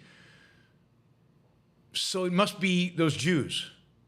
Or, you know, why does the left keep winning elections? Well, they're better at stealing them than the right is. You know, why do good things happen to why do bad things happen to good people? Because there's a force in the world out there, some group, cabal, whatever, that just inflicts pain on people. I don't know. There's a pizza place somewhere where they are selling children into sex slavery. It's a great explanatory power. It gives and remember, this is what religious people are seeking. They're seeking an explanation. What's going on in the world? How do we explain this? What happened? Why is what's happening happening? Why does gravity exist? Why does anything exist? Well, God. And that's a great explanation. It's simple. It's straightforward. It is all encompassing. You don't have to challenge anything. Okay, but you know, why are these bad people? Why are they successful? Well, because they're in league with the devil, and who's in league with the devil? Well, it's the Rothschilds, or the lizard people, or the aliens, or the mystical beings at the bottom of the ocean. That's the latest one from Tucker Carlson. The mystical aliens in the oceans of the world, they are the ones who are manipulating everything, and that explains why bad stuff happens in the world.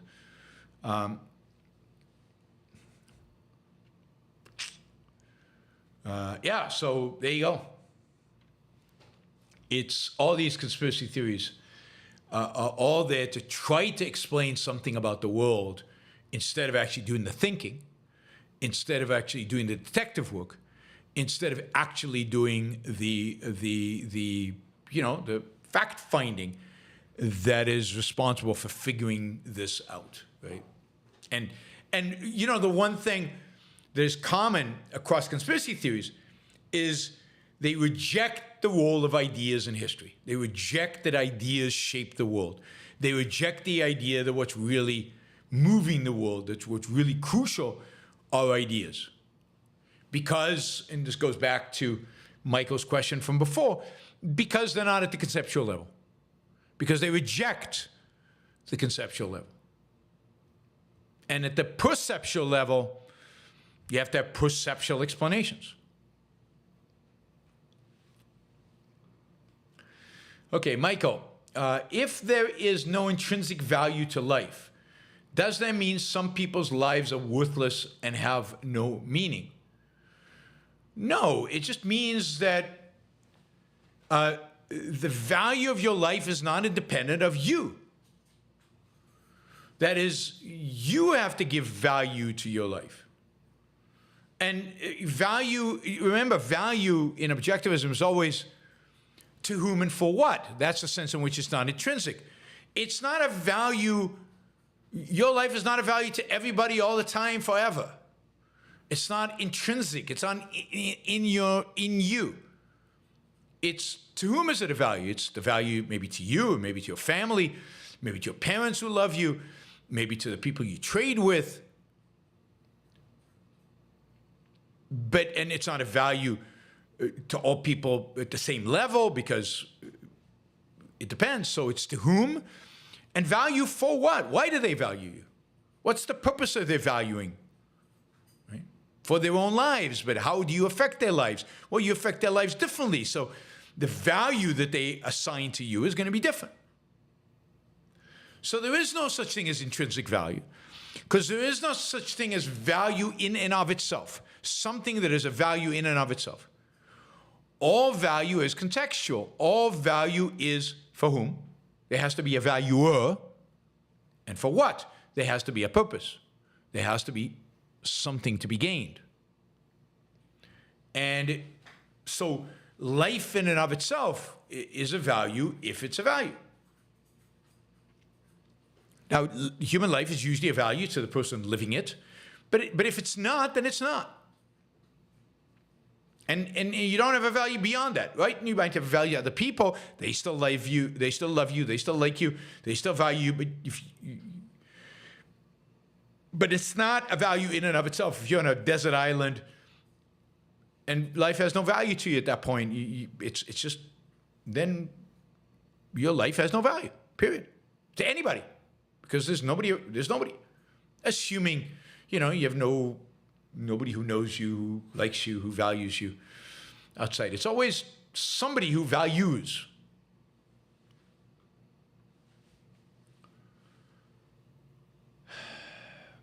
Michael, Wisconsin is where the progressive movement got its start. Is Austin, Texas, where the objectivist intellectual takeover begins? I mean, we can hope so. Certainly that would be cool. Austin has a special place in my heart, so Austin would be a good place to get it started. But I think it's a little early to talk about objectivist intellectual takeover. Maybe one day, but it's a little early to talk about that. We're still we've got a lot of work to do, in other words. A lot of work to do. Michael, is evil more patient than good? The Islamists always talk about patiently outlasting Israel over time. Leftist collectivist intellectuals are very patient about chipping away at Western institutions over time. I don't think that's actually true. I don't think leftists are particularly patient. Religionists tend to be patient because they think in terms of being rewarded in heaven, and they think in terms of a very long time, and they can think in terms of millennia, because they think they're going to be around for millennia. They think there's some meaning to thinking about millennia. But I think secularist leftists don't think in those terms. I think most of them want change now. That's why leftists tend to be revolutionaries. They tend to want to have the change now. They tend to want to do the things necessary to bring about change now. They're willing to go on the barricades. They have gone on the barricades. They're willing to foment revolution. They have fomented revolution. So I think the case is quite different. So I don't think it's an issue of evil versus good. I think religionists tend to be patient, and the leaders, right? Whereas secularists don't, are less patient. But I'm pretty patient. I'm not expecting objectivism to win tomorrow. And in strategizing about objectivism winning one day, I think everybody involved in this movement is very patient. So I think there is patience outside of religion. Whew, a lot of questions left. All right, we've got a bunch of $5 and $10 questions. We will take them in order and get through them all. Still an opportunity for you to ask questions. There's plenty of time. So feel free to jump in with a super chat. The super chats help a lot. They are a significant portion of how we fund this show. If you want to help fund the show, and you're not, typically you don't watch live, you can do so on yaronbrookshow.com/membership, where you can use PayPal to become a monthly supporter. I value enormously monthly supporters. I get more than 50% of the support for this show through those monthly commitments. So please consider, even if you're a super chatter, making a monthly commitment. It would be nice to drive that number up in terms of the monthly support that the show gets. You can do that, as I said, on yaronbrookshow.com/membership, but you can also do it on Patreon. It's pretty easy to do on Patreon. I have a lot of people who support the show on Patreon. Patreon is where I think most of the growth is happening. Please consider supporting the show, becoming a supporter at whatever level you can on a monthly basis, predictable, not like the super chat, which is always unpredictable. On a monthly basis, that would be fantastic, and I very much appreciate it. All right, let's do these. Anonymous user says, any Milei news? Not a lot. I mean, Milei did get a package of revised reforms past Congress. So some progress is being made in terms of those. It hasn't been made law yet, but there's some indication that it could happen soon. Inflation has come down. We don't know yet exactly how much, but I think last week or something was the first week in a very long time in Argentina where prices did not go up, where inflation was basically zero. Now, you can't tell much from a week, but yeah, it is interesting. It is interesting, and it's going to be God, I lost the train of thought there. Sorry. All right. Anyway, so that is all the news I have from Milei. He's still traveling around the world, meeting people, speaking at lots of conferences. I guess if you're attending Freedom Fest in Las Vegas in July, be prepared for very hot weather. But I think he is. I think Milei is speaking at Freedom Fest in Vegas.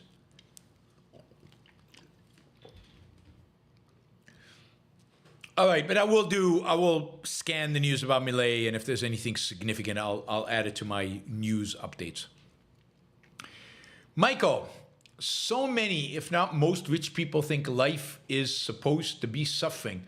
Why is life so easy and happy? Yeah, I think that's right. That is a consequence of Christianity. That is directly from Christianity. Life is supposed to be suffering. Life is supposed to be one long redemption. Life is about repressing your sexual desires and urges, your desire for pleasure. Life is about suffering, and for much of human history, certainly for most of Christian history, that's what it's been like. Christians are very good at suffering. A lot of it's self-inflicted, lashing yourself, which is something Augustine taught the Christians to do, particularly to get rid of those sexual urges and suppress them. So there is a lot of that. It comes directly from Christianity.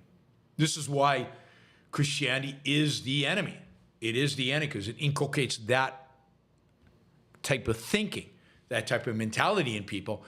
And even if they don't become religious, then they become woke, or they become something else that is about pain and suffering and guilt and sacrifice, right? So, Augustine is everywhere in terms of Christianity. He dominates in terms of the thinking. He was the thinker that really inspired Luther and Calvin.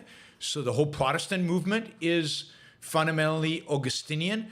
Many of the evangelical churches are Augustinian. Now, some of them have turned to this prosperity religion, but a lot of them are not, and even the prosperity religion mixes in this constant demand for sacrifice. And he's very much part of the Catholic Church, even though he was somewhat marginalized after the introduction of Thomas Aquinas. He's still a huge presence. The doctrine of original sin has not disappeared from Christianity. It's not disappeared from much of Christianity. And that's Augustine. It's not in the New Testament. It is in Christianity. So Christianity is still embracing the Augustinian view. It is still embracing the suffering view. It is why it's not an accident that the more religious, let's say, the more religious states in the United States, the less wealthy they are. Religion is related to that. The less entrepreneurial they are, the less growth oriented, because that requires entrepreneurial they are. So religion is still a real constraint in this country. And it causes sexual repression, dramatic sexual repression. It's why the best strip clubs in the United States are all in religious counties, because of the sexual repression. And then they go say, I'm sorry, at church. Michael Sanders says, nice to see AOC and Nick Fuentes teaming up to stop a genocide. Yeah, pretty disgusting, but very revealing of both. Jack says, hello, fellow objective thinkers. I thank you once again, Yaron. Thank you, Jack. Really appreciate the support, Jack. Michael, did I hear that right, that ARI is leaving Southern California for good and moving its operations to Austin, Texas? Yes. It won't happen tomorrow. It's going to happen over the next few years. But that is true. We are building a building in Austin, Texas. We've bought the land. We've got architectural plans, and we hope to start building, or start at least going through the regulatory process to build it next year, and hopefully by 2028 we will have moved in. If any of you are interested in a 6-figure, or even better, a 7-figure contribution to be part of the founding circle, 7-figure contribution to be part of the founding circle, then please let me know. Yaron at yaronbrookshow.com. We are going to wrap up the founding circle here in the next few months, and if you would like to be a member, please, again, let us know. We are trying to raise about $50 million. We've raised a majority of that, so we're at 30, and that money is is enough to build. But what we want is also to have an endowment to maintain the building and to sustain it over time. So I think Tal's presentation is online, but if anybody's seriously interested in a 6 to 7-figure contribution, please contact me. I'd happy to walk you through the thinking, walk you through the plan, show you the video, show you all the planning that we have involved. We want you to be involved in this, in this super exciting project. All right, Jeremy, thank you. $50. I think there's an interesting legal question. What is the fundamental that unites or differentiates a person looking at a painting, then making one, and an algorithm taking the same painting as input and then making a painting? I think you're absolutely right, Jeremy. I don't know what the answer is. And it is an interesting legal question, and I'm curious how the courts are going to grapple with this. It's a good question opposed to Adam Ossoff. Maybe I'll have him on the show to talk about this. I've had him on recently, but I should have him on again for these kind of issues around AI, since he is an intellectual property scholar. And I think a leader in the field, a real leader in the field, and the only one really fighting the anti-IP crowd of libertarians. But it is a real issue, and I don't know what the answer is. I don't know what their answer is. But there's something about an AI does not add anything creative. But so do most artists, I would say. Most artists are not creative, right? It's the rare talent, the rare genius that is creative. Most of them just copy, in a sense.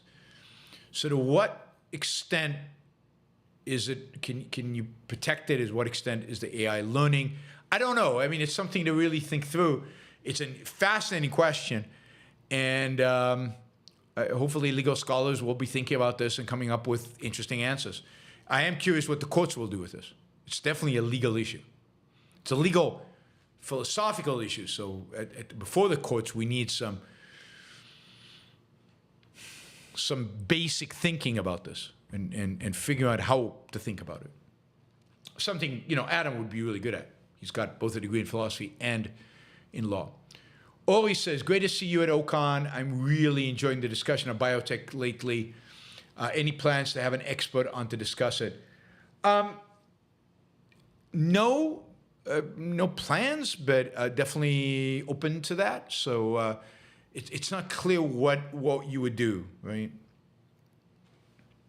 Yeah. So Stephen Kinsella is a real anti-IP guy and is really bad on this. Adam Ossoff has debated him. And Kinsella represents the bad stuff that libertarians produce around intellectual property. And that's where the libertarians are. Unfortunately, libertarians overwhelmingly are anti-IP, and Kinsella is one of the people that represents that, and very far from the position objectivists have. And Adam Ossoff has debated him in the past on it.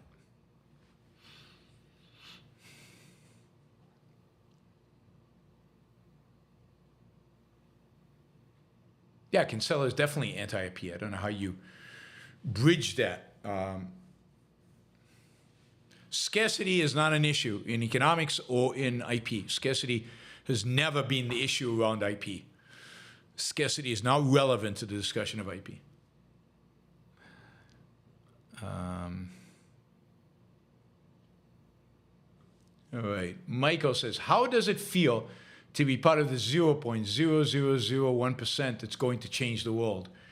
I don't know. You can't think of yourself as something like that. Then I'm eager to see the world change. Love to see the world change.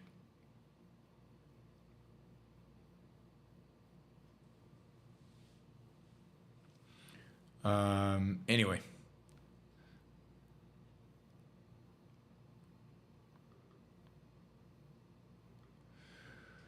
All right, let's see. Michael, again. Michael, got a lot of these questions. Is going to be Michael. Let's see.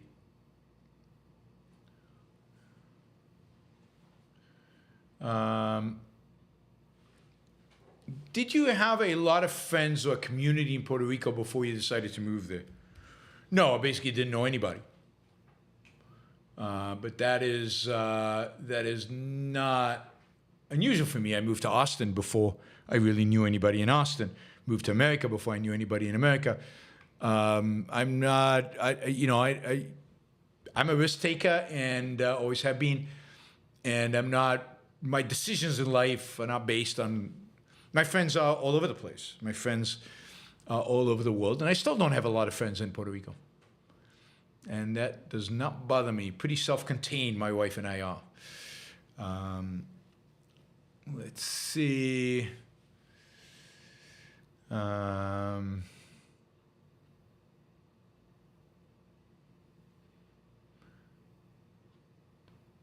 Yeah, all right.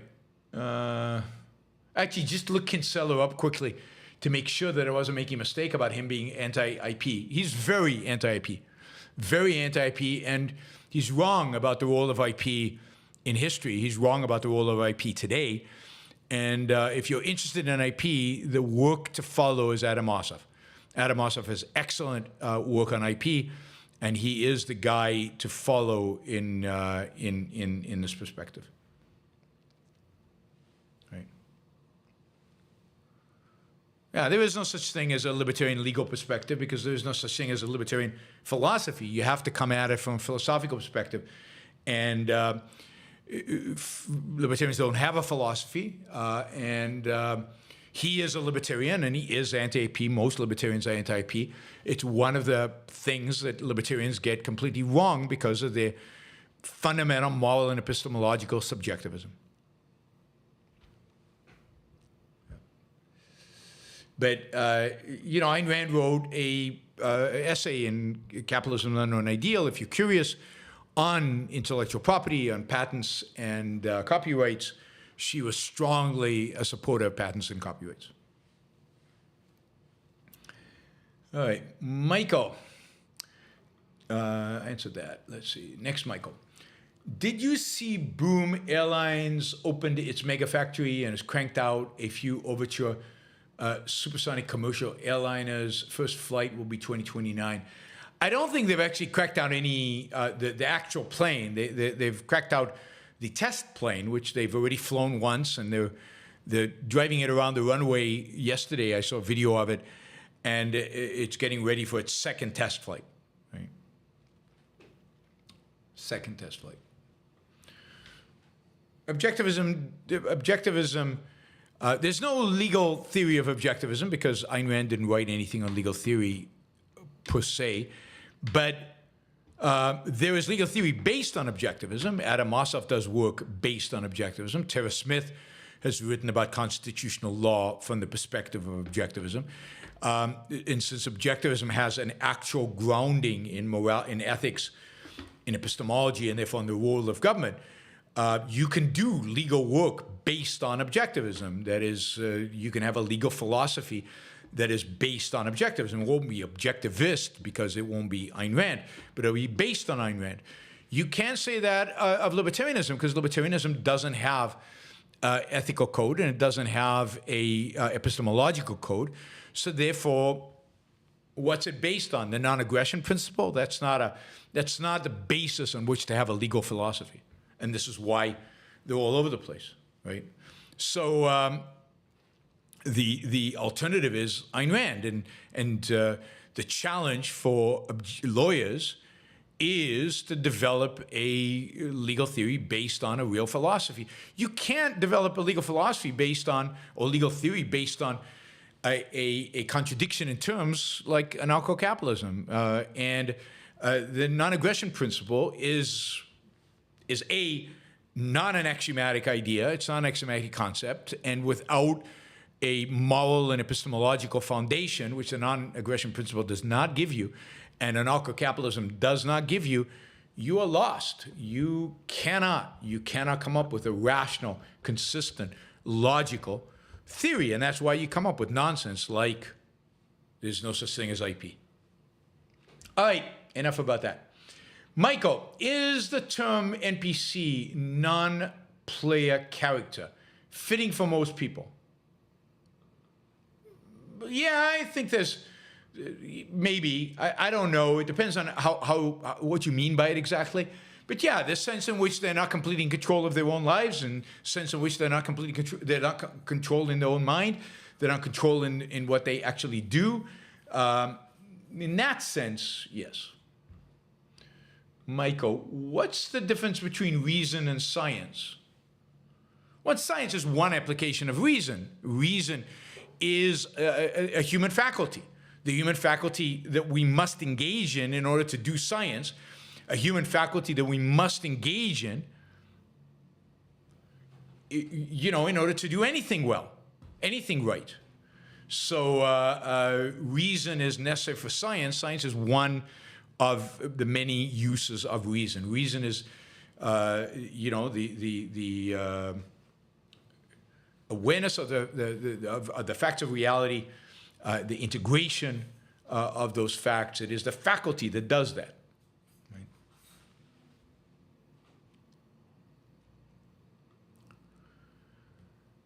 Michael says, what do you mean when you say the risk in the economy has gotten worse?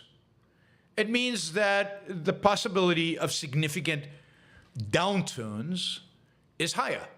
That is, the probability that bad things will happen, and those bad things, will have dramatic and horrific consequences, is increased. That's what it means. Is hitchhiking today irrational given how sick and nutty people are out there? I don't know. I don't know. Crime rates are lower now probably than when I was hitchhiking in 1979, particularly in the areas where I was hitchhiking. I just don't know. I don't know that people are nuttier today than they were back then, and in terms of the people who kind of stop and pick you up as a hitchhiker.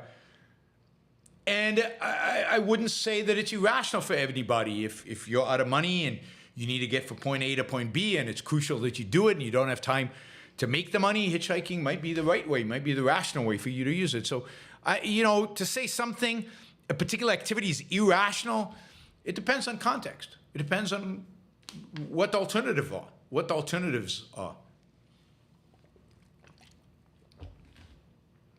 All right, let's see. Michael, did you see Milei just moved the Argentinian embassy to Jerusalem and has been waving around Israeli flags during rallies? No, I missed that. I know he has promised to move it. He had for a long time promised to move it to Jerusalem, so it's great that he's done that. Yes, I mean, one of the reasons I admire Milei is because of his foreign policy, his support for Israel and his support for Ukraine. So, and his antagonism towards China and his support of the United States. So, yes.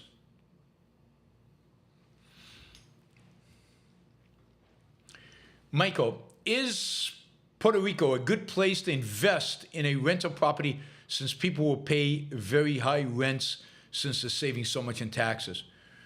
I mean, like any market, you would have to, you would assume that's priced.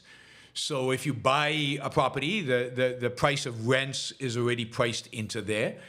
I don't know if right now is a good time to buy or not. You would have to do a market analysis and whether enough people are moving here, whether it's good to buy on the high end, on the low end, and the mid end, exactly what kind of property to buy. So I don't ever think of investments as something simple like that. There's a lot of work that has to go into investing. And if you think there's an opportunity, for example, invest in real estate in Puerto Rico because of this, so do other people, and they bid up the prices already, so it reflects the opportunity. So you have to go and do the research and make sure that that hasn't happened yet. Michael says, was Plato really an egoist? How can you feel you have a duty to control or guide the masses without an altruistic core? Well, I mean, it's not true that the only two alternatives, in a sense, are egoism, as fully understood, and altruism, as is understood by Christianity. He had a certain view of human well-being, right, of individual human well-being that was basically wrong. He cared about the happiness of individuals, and he believed that since you are not capable of achieving your own happiness using your own mind, because you were living in a cave and you didn't see the real reality, you needed to be subservient to a philosopher king who could then guide you to your well-being, towards happiness. But his concern was, at least to the best of my understanding, individual well-being. So he was a kind of an egoist, but he was certainly not an altruist in the sense that he would say, no, sacrifice the masses to whatever, to a god, to a king. That was not his purpose. The king was there truly to serve and to help people achieve their success.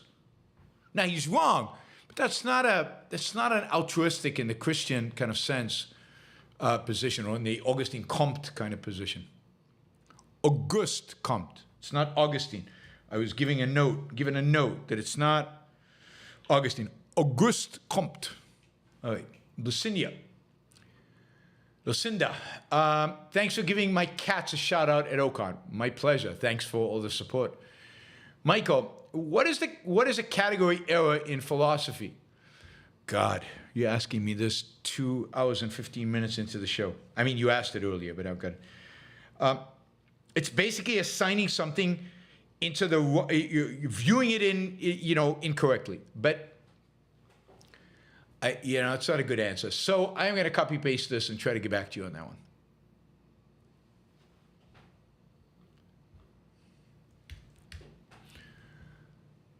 Yeah, got it. All right. Apollo Zeus. Capitalism should be way by Jay, throw some money Iran's way. All right, there's some sing-along there. Throw some money my way. That I'm good for. We're like $150 short of my new goal. Okay, Michael, did you shut your hedge fund down due to government controls? To some extent. I mean, I don't want to talk about it too much, not until it's completely shut down, not until I'm completely out of the SEC's universe. So let's not talk about a hedge fund until that happens, which is soon. So, Michael says, love is natural, hatred is taught. I don't think that's true. Hatred is natural as well. I mean, if somebody does you harm, if somebody is a threat to your life, if somebody is an enemy, hatred is a survival mechanism. It's not taught, it's natural. You hate that which is bad for you, objectively bad for you. Michael, you'll never find justice in a world where criminals make all the rules. That is certainly true. Michael, there are a lot of anti-Semites in the comments in your rattlesnake debate with that Christian guy. Are you surprised? I'm not surprised, but it's sad. It's sad. When we are tired, we are attacked by ideas we conquered long ago. I don't know about that. Not sure what exactly you're getting at, but when you're tired, you're vulnerable to your emotions. That's true. In that sense, your emotions based on ideas you accepted long ago. In that sense, maybe that's true. Right? Lucinda, will be super chatting again more now. Couldn't be on the last couple of shows because I had to change my sleep schedule for exams. Exams are over now, so I'll be up to tune in more again. Well, thank you. Really, really appreciate that. I'm curious what country you live in, Lucinda. What country is that? Apollo Zeus. Capitalism is amazing, but my eyes are at beauty. There is a certain scientist who catches my eye. If nothing else, say hi. All right, Apollo Zeus, there's a very poetic mood today. Very poetic mood today. In the meantime, Maribin says, maybe she's the scientist. I don't know. Philosophy at work, like capitalism, is wonderful, but what about the poor? It's code for something. We know it's code for something. Lucinda, I think a lot of them don't even really respond to specific arguments, but just get a superficial sense of, this makes the left mad, I want to make the left mad, from Rand, no positive orientation. I think that's right. It's a good point. Really good point. Rajiv says, first, thanks for everything you do. Second, who do you think is right for the next Israeli PM? Your thoughts on Naftali Bennett? Thanks once again. I mean, I think, you know, I'm not immersed in Israeli politics. I don't follow it on a regular basis. I'm not familiar with all the ideas. But my general sense is that Bennett is probably the best candidate out there, just based on my partial knowledge. I find him articulate, smart. He's a startup guy. He's a tech guy at a startup. So he's a business-oriented. He's religious, but not super religious. He's not beholden to the religious right in Israel. He's not beholden to the ultra-Orthodox at all. And he's tough on foreign policy, and he's smart. So I would say Naftali Bennett is probably the best that I know of. That doesn't mean he's the best. There might be better people out there. He's also the one with the best chances right now if he teams up with Lieberman and some of these other people that we've talked about that have been rumored to team up and create a new right-wing party. But I guess we'll see once Netanyahu decides he wants an election, which could be a while. Lucinda, I'm both a YouTube member and a Patreon supporter. Would highly recommend. Thank you, Lucinda. Really appreciate you being both. Apollo Zeus, I love you, Yaron, but not in the homosexual sense. I'm relieved, and thank you. Andrew says, the conservatives are pro 10 Commandments in the public schools. It's naive to think their support of forcing religion on others would stop there. I agree completely. This is just a test case to see how far they can get. And they're doing this because they want an abortion, and they think the court will go with them. So it's again, these are test cases that they keep trying more and more and more. They keep pushing this envelope more and more and more. Lucinda says, I'm from Germany.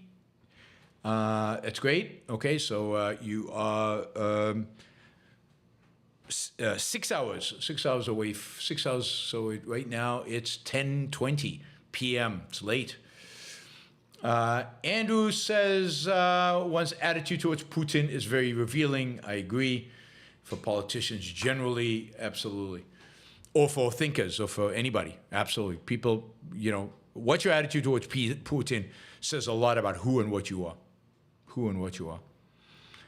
All right, let's talk quickly about the 10 Commandments. I did this rant yesterday about the 10 Commandments, and I thought, well, what are the 10 Commandments? What's in them? Why do I hate them so much? Hate the 10 Commandments. I hate commandments. I hate the very notion of commandments. We've talked about that. Morality should not be about commandments. It should be about reasoning. It should be about explanation. It should be about convincing. Commandments are, you are being commanded to do something. You have to do it. So they are edicts. So let's look at the commandments. What is now granted for all you sticklers for religion?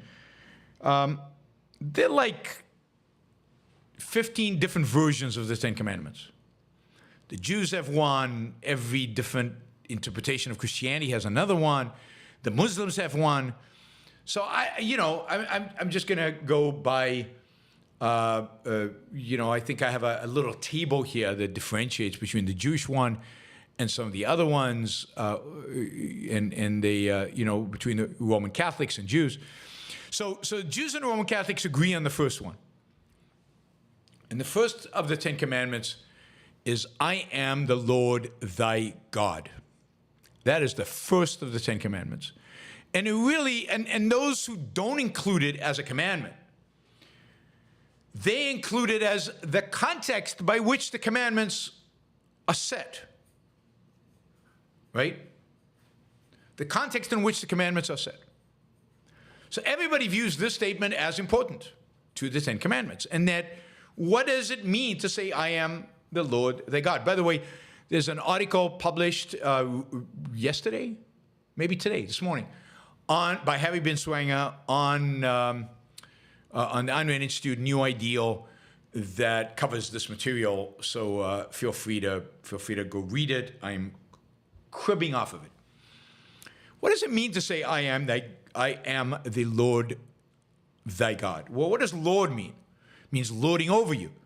It means I am your owner. You are my vassal. I am... oh, by the way, Lucinda, I'm going to be in Germany in November. I'll be in Düsseldorf. I'm giving a talk in Düsseldorf. And I will actually be attending a conference in Frankfurt in August, next month. And we're having the Ayn Rand's conference in Europe in Berlin. So I don't know where you are, but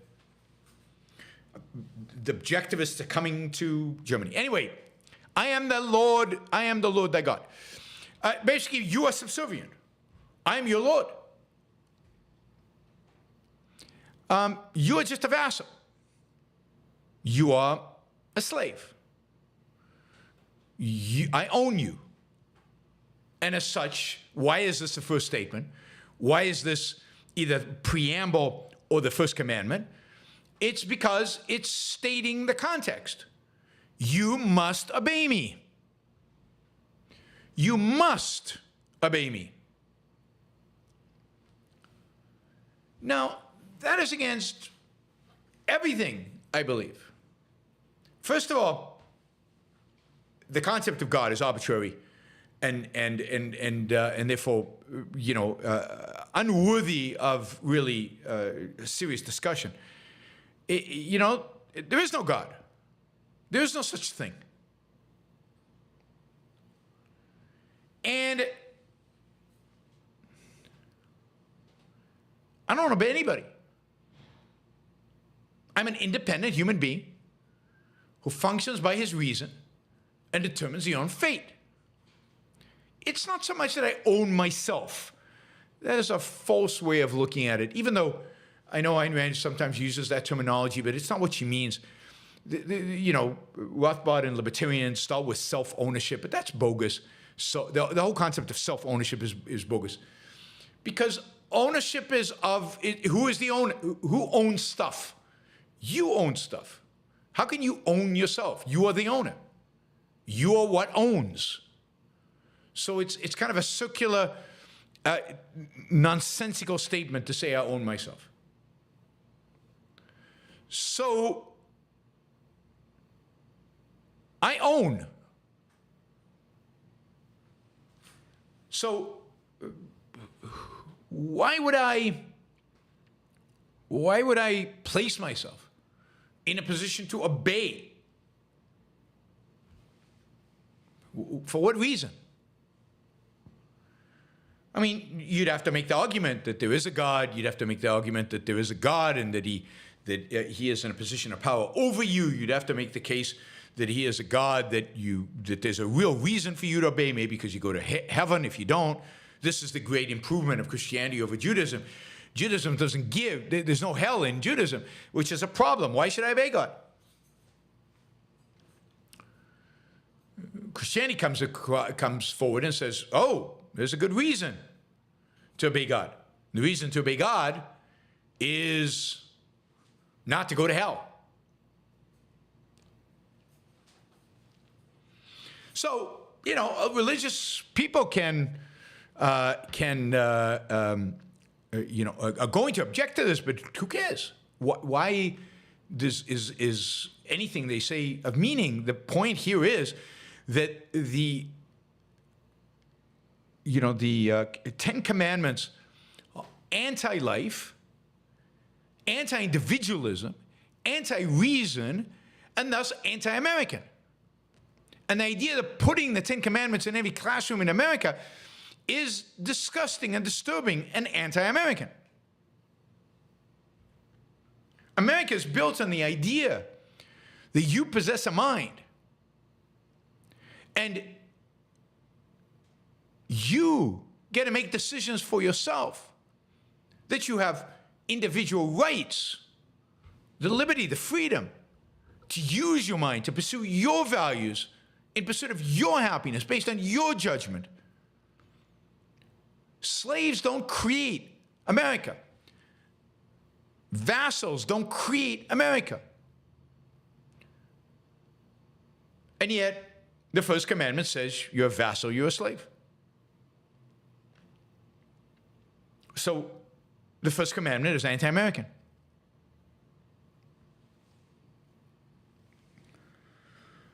The second commandment is, in a sense, an elaboration on the above, and there's a lot of disagreement about what it actually means, right? But basically, the second commandment says, you shan't make unto thee any graven image. Thou shalt not take the name of the Lord thy God in vain. So the two thou shalt not have no other gods before me, and then thou shalt not make unto thee any graven images. In Judaism, those are the same commandment. That's the same in Catholicism. In other traditions, those are two separate ones. Thou shalt not have no other gods before me is commandment number 1. Thou shalt not have unto thee any graven images, commandment number 2. One of the reasons you don't have a lot of Jewish sculptures and Jewish sculptors and Jewish painters is, and in Islam you don't have sculpture and painting, particularly in the fundamentalist version of Islam, is because the idea that graven images, making graven images, which is taken much more broadly than just worshiping the golden calf or worshiping a god as represented by, call it a sculpture, an image.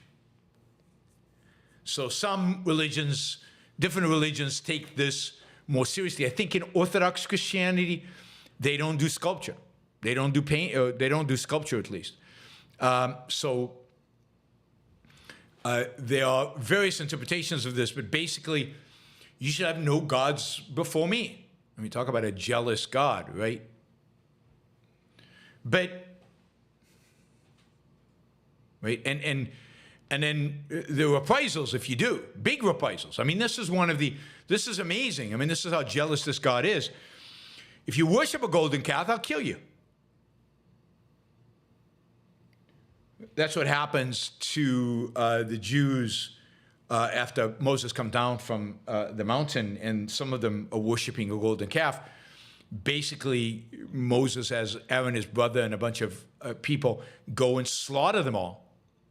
I can't remember if it was 30,000 people died that day, something like that.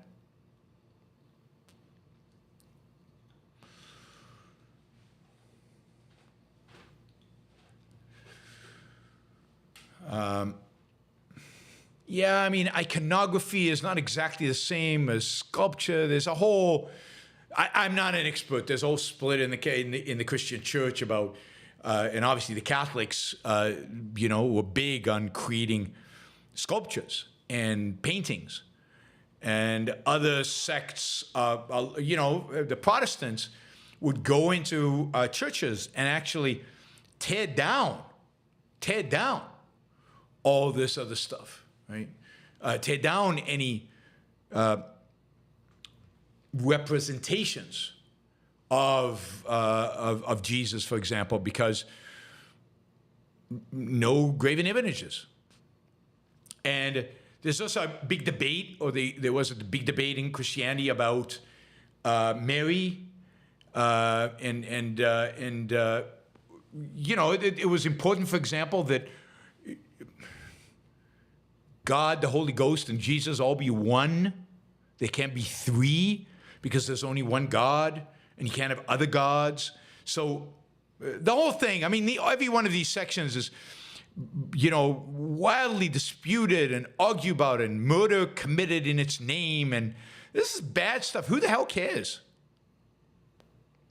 Thou shalt not take the name of the Lord thy God in vain. You shouldn't swear on God. You shouldn't take an oath. This is why you take an oath on the Bible. You shouldn't take an oath and then not live up to the oath. Okay, whatever. And then there's about the Sabbath. Remember the Sabbath day to keep it holy. So you have to keep the Sabbath day holy. Observe the Sabbath day to keep it holy. I mean, really? This is like one of the big moral things is you got to take the Sabbath. It's interesting that nobody takes this one seriously except the Orthodox Jews, right, who don't drive, don't turn on electricity, don't do any work on Saturday. The Christians don't pay attention to this, even Sunday, right? How many people go to work on Sunday, go shopping on Sunday, drive their cars on Sunday, do everything on Sunday? So this one is like completely ignored, completely neglected. And why the Sabbath? Why one day? Why not 2 days? Why not 5 days? Why not, what's going on here? No explanation. We're supposed to do it. And the Christians ignore it. So much for commandments. So it's up there on the wall, and then nobody does it. And then you get all these, and then you get the honor thy father and thy mother. Why? Why should you honor your father and your mother?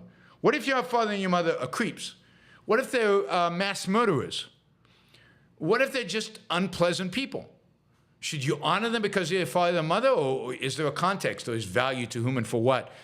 And therefore, some fathers and mothers are lousy and should not be honored. It's stuff like that that just is offensive when it comes to commandments. And then you get the standard stuff, right?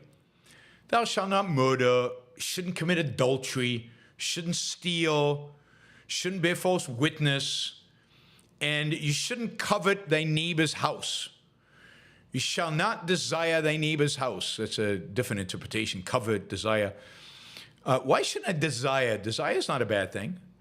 Thou shalt not covet thy neighbor's wife. What if she's really, really sexy? I mean, what if she's really, really nice, sexy, and everything? Shouldn't covet your neighbor's slaves. I mean, clearly the Ten Commandments sanction slavery. That's good. So, yeah, murder, steal, adultery. I mean, it depends how you interpret adultery. What does adultery mean? Does it mean if you're married, sleeping with somebody, is that the same as stealing and murdering? And does it depend on consent? And does adultery also include sex before marriage? Why should anybody care? Why is it anybody's business? And again, are they in the same level of murder and theft? And you could go on and on. Shouldn't you covet?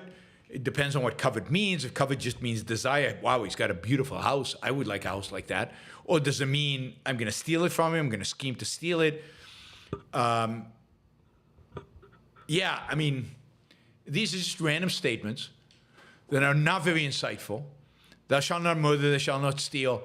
It's pretty much in every legal code ever invented. It goes back to Hammurabi's code, which is the first legal code we know of from Mesopotamia, way before the Bible was written, way before God shows up. That's the land of many, many gods. And they had the same kind of moral, legal restraints. They didn't need, we don't need Christianity or Judaism for that. So it's just, the Ten Commandments is not very American. It's not individualistic. It's not freedom-oriented. It's just a list of things that you're supposed to do because some random dude wrote that you should. Some of them make sense, some of them do not, but all of them constitutes duties that you must abide by without any rationally given reason.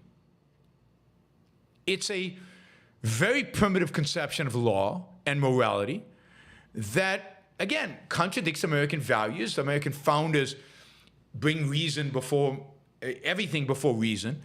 Reason should guide the law. Reason should guide our system of government. Reason should guide our morality. That was their perspective. And to celebrate the Ten Commandments as some kind of founding document for America, or something that all our school kids should really, really learn, is just offensive. Again, the Ten Commandments are the polar opposite of a philosophy that founded America and that you would need in order to create a renaissance in America. America is not the land of the supernatural. It is not the land of a jealous God. It is not the land of commandments and of slavery, in spite of the slavery that was at the beginning of it. It's not about following and doing your duties. It's about pursuing your happiness, and pursuing your happiness based on your reason.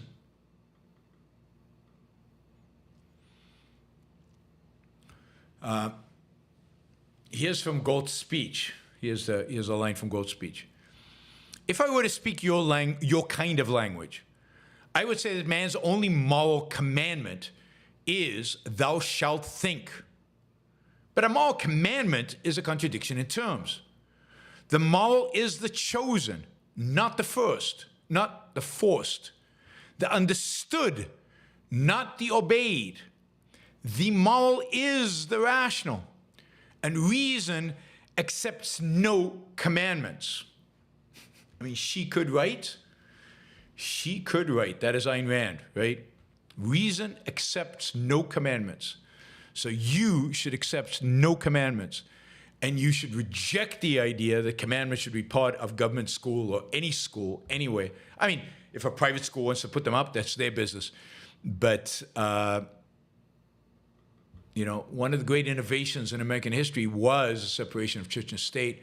We should hold to that. All right, we got 2 questions here in the Super Chat. Super Chat's still open. You can still ask questions for the next 3 minutes.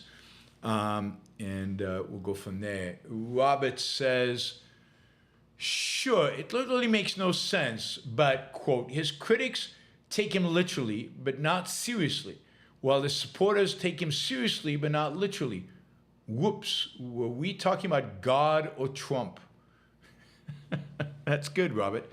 I like that. Yes, we're talking about God and Trump, because Trump is a kind of God to some people. So his critics take him literally, but not seriously.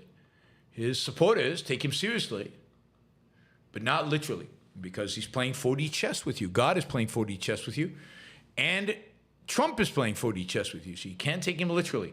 You can take him only in the way that allows for you to obey.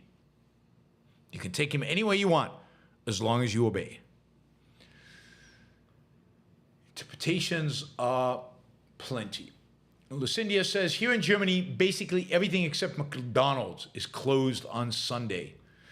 That is really, really interesting that is the case. In America, it used to be the case. I remember in Boston, where everything was closed on Sunday. In the 1970s, everything was closed on a Sunday. But ultimately, those laws were done away with. And today, everything is open on Sunday.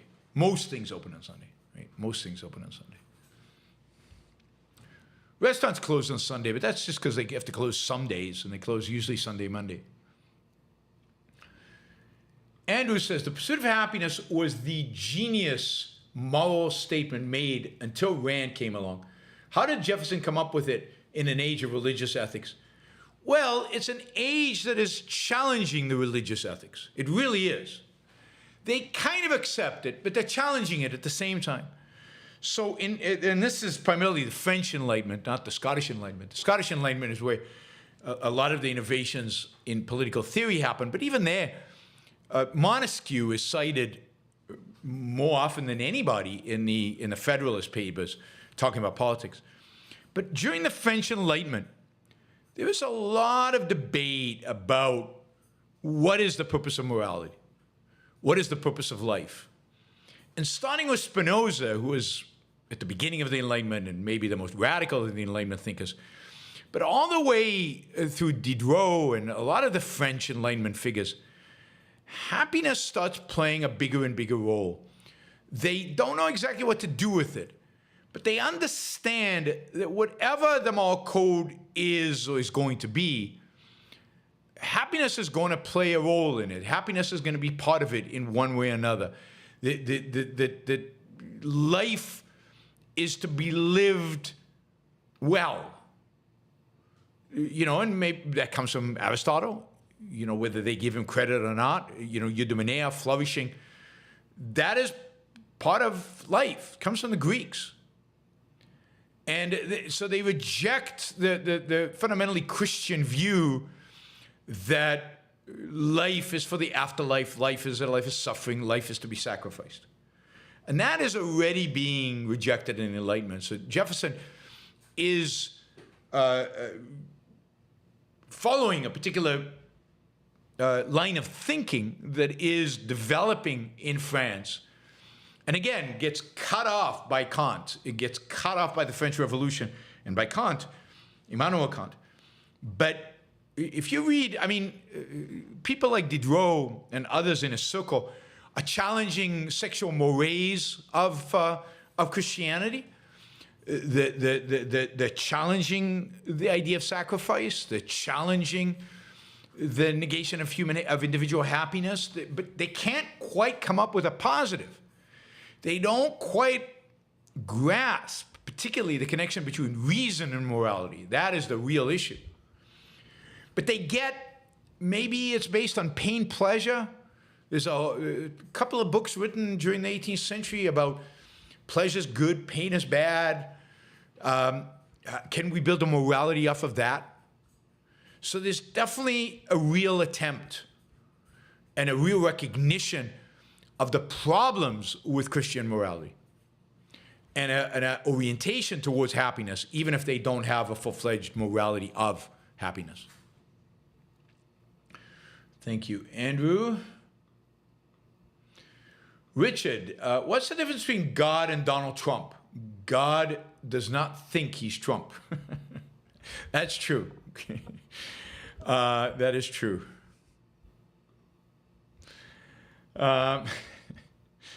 Lucindia says she's going to sleep. Good night. Good night, Lucindia. Islam Ali says, what do you make of the Israeli military's actions that seem objectively wrong? Just came across a video of a military dog attacking an elderly woman. I'd say two things. One, there are probably things that individual soldiers are doing that is wrong. You know, I saw a video of soldiers who were attached to a wounded man. They tied him up to the roof or to the roof of a car, of a Jeep, and they were driving along with him on their way to the hospital. So they're going to be bad apples. They're going to be people who do stupid things, and you know, that happens. And it's, you know, they're usually court-martialed in the Israeli military, and they pay a price when there is actually evidence. But you also have to be very careful in evaluating a video. You don't know what's going on in that video. It's unlikely you know the full context. I mean, I'm just making this up because I don't know what was going on. Was the dog a explosive sniffing dog? And was the woman wearing a suicide vest? Is that impossible? No. It's happened before. Did the woman look like she was about to draw a gun and attack people? And the dog was protecting the soldiers that's been trained to attack? I don't know. But the point is, it could be something bad, gratuitous violence, but you don't know that by watching just a clip of a video. And you're probably watching it and somebody's giving you the context. and they are motivated to give you a particular kind of context. So I'm sure there are individual actions that individual military personnel in Israel do that is wrong, and they usually suffer the consequences by the Israeli authorities.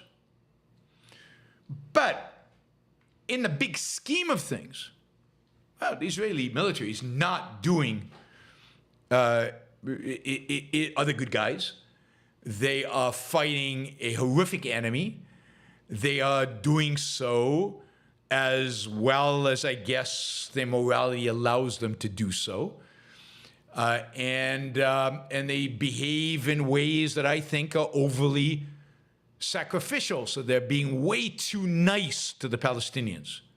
The problem in Gaza and in the West Bank and in Lebanon is that Israel is way too nice. Not that Israel is way too tough. Now, that doesn't mean I'm for gratuitous violence, but I am for violence. A violence in defense of. Violence as self-defense. But then I'm all for as much violence as necessary to defend yourself. All right, thank you, Islam. I think we're done. All right, guys. Thank you. Really appreciate the support today. Went above and beyond. We exceeded our initial target, so that is great. We made up a little bit for yesterday. And I will be back tomorrow at 2 p.m. East Coast time. If nothing unexpected happens, I'll be there at 2 p.m. East Coast time to talk about this stuff. I mean, the big difference in Israel and the Palestinians is when an Israeli is a bad apple and it does wrong, then he's usually persecuted by the state, by the military. When the Palestinian does something horrific and violent, he's cheered and declared a hero by his compatriots. And that's what makes the Palestinian entity, the Palestinian society, Palestinian culture, bad and evil and one that needs to be defeated and crushed. And it makes the Israeli, culture and society basically good. Doesn't mean everybody in it is good, any more than it means everybody in the Palestinian culture society is bad. But it means the culture, the society, as it functions, as its ideas and its leaders and its spirit is the Palestinians evil, Israel good. Bye, guys. I will see you all tomorrow.